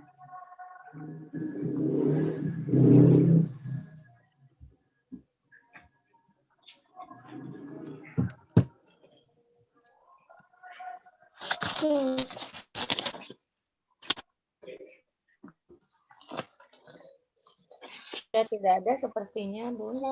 Sepertinya. Jika yang ingin mengikuti hari Senin, silakan akan bertemu dengan Bu Anita dan teman-teman ya. Kita harapkan kita bisa hadir bagi yang ada kesempatan hadir. Tapi kalau yang tidak bisa hadir, mohon memberitahu ya. Jadi kita memiliki prasangka baik akan kegiatan ini, saling mendukung, saling memotivasi tujuannya. Tutup saja Bu Ningsih. Oke, baiklah. Oke. Baiklah, terima kasih atas pembagian materi yang disampaikan oleh para narasumber, yaitu pada Ibu Nina, pada Ibu Nur Fajira, dan kepada dari Jud Hasdina. Itu semoga dengan pemimbasan ini teman-teman, termasuk saya juga, kita dapat lebih paham lagi tentang apa itu tentang transformasi Merdeka Belajar, tentang pendidikan abad 21 dan Indonesia 4.0, ataupun tentang PPK dan penguatan karakter yang terintegrasi kepada profil pelajar Pancasila. Diharapkan kita semua, bunda-bunda, kepada juga teman-teman, kita dapat mengimplementasikan materi ini nanti di sekolah kita masing-masing. Baiklah, demikianlah acara kita pada hari ini. Semoga apa yang dibagikan oleh para narasumber semua bermanfaat bagi kita semua. Tidak lupa juga saya ucapkan terima kasih kepada juga para narasumber, Bu Nurul, Bu Lina, Bu Cut. Terima kasih atas materinya yang sangat bermanfaat bagi kami semua. Tidak lupa juga saya ucapkan juga terima kasih kepada I2N, BP Podikmas, dan juga kepada teman-teman peserta semuanya, ya juga pada Bunda Amel ya yang sudah mensupport kita juga terus ya tetap semangat kita semuanya untuk pengimbasan ini, semoga menjadi kita PCP yang andal itu dilakukan. Baiklah, demikian saja dari saya mengucapkan mohon maaf yang sebesar-besarnya apabila ada kata perbuatan dan tingkah laku saya yang tidak berkenan, walaupun di virtual mungkin ada gerakan-gerakan saya atau kata-kata tidak berkenan, saya mohon dimaafkan. Karena kesempurnaan hanya milik Allah, kekurangan itu milik saya. Wabillahi taufiq. Assalamualaikum warahmatullahi wabarakatuh. Assalamualaikum warahmatullahi wabarakatuh. Assalamualaikum warahmatullahi wabarakatuh. Terima kasih Bu Nurul, Bu Nurliana, Bu Cut Hasdina. Semangat ya, keren. Alhamdulillah. Oke, baik semuanya keren. Salut tepuk tangannya dong.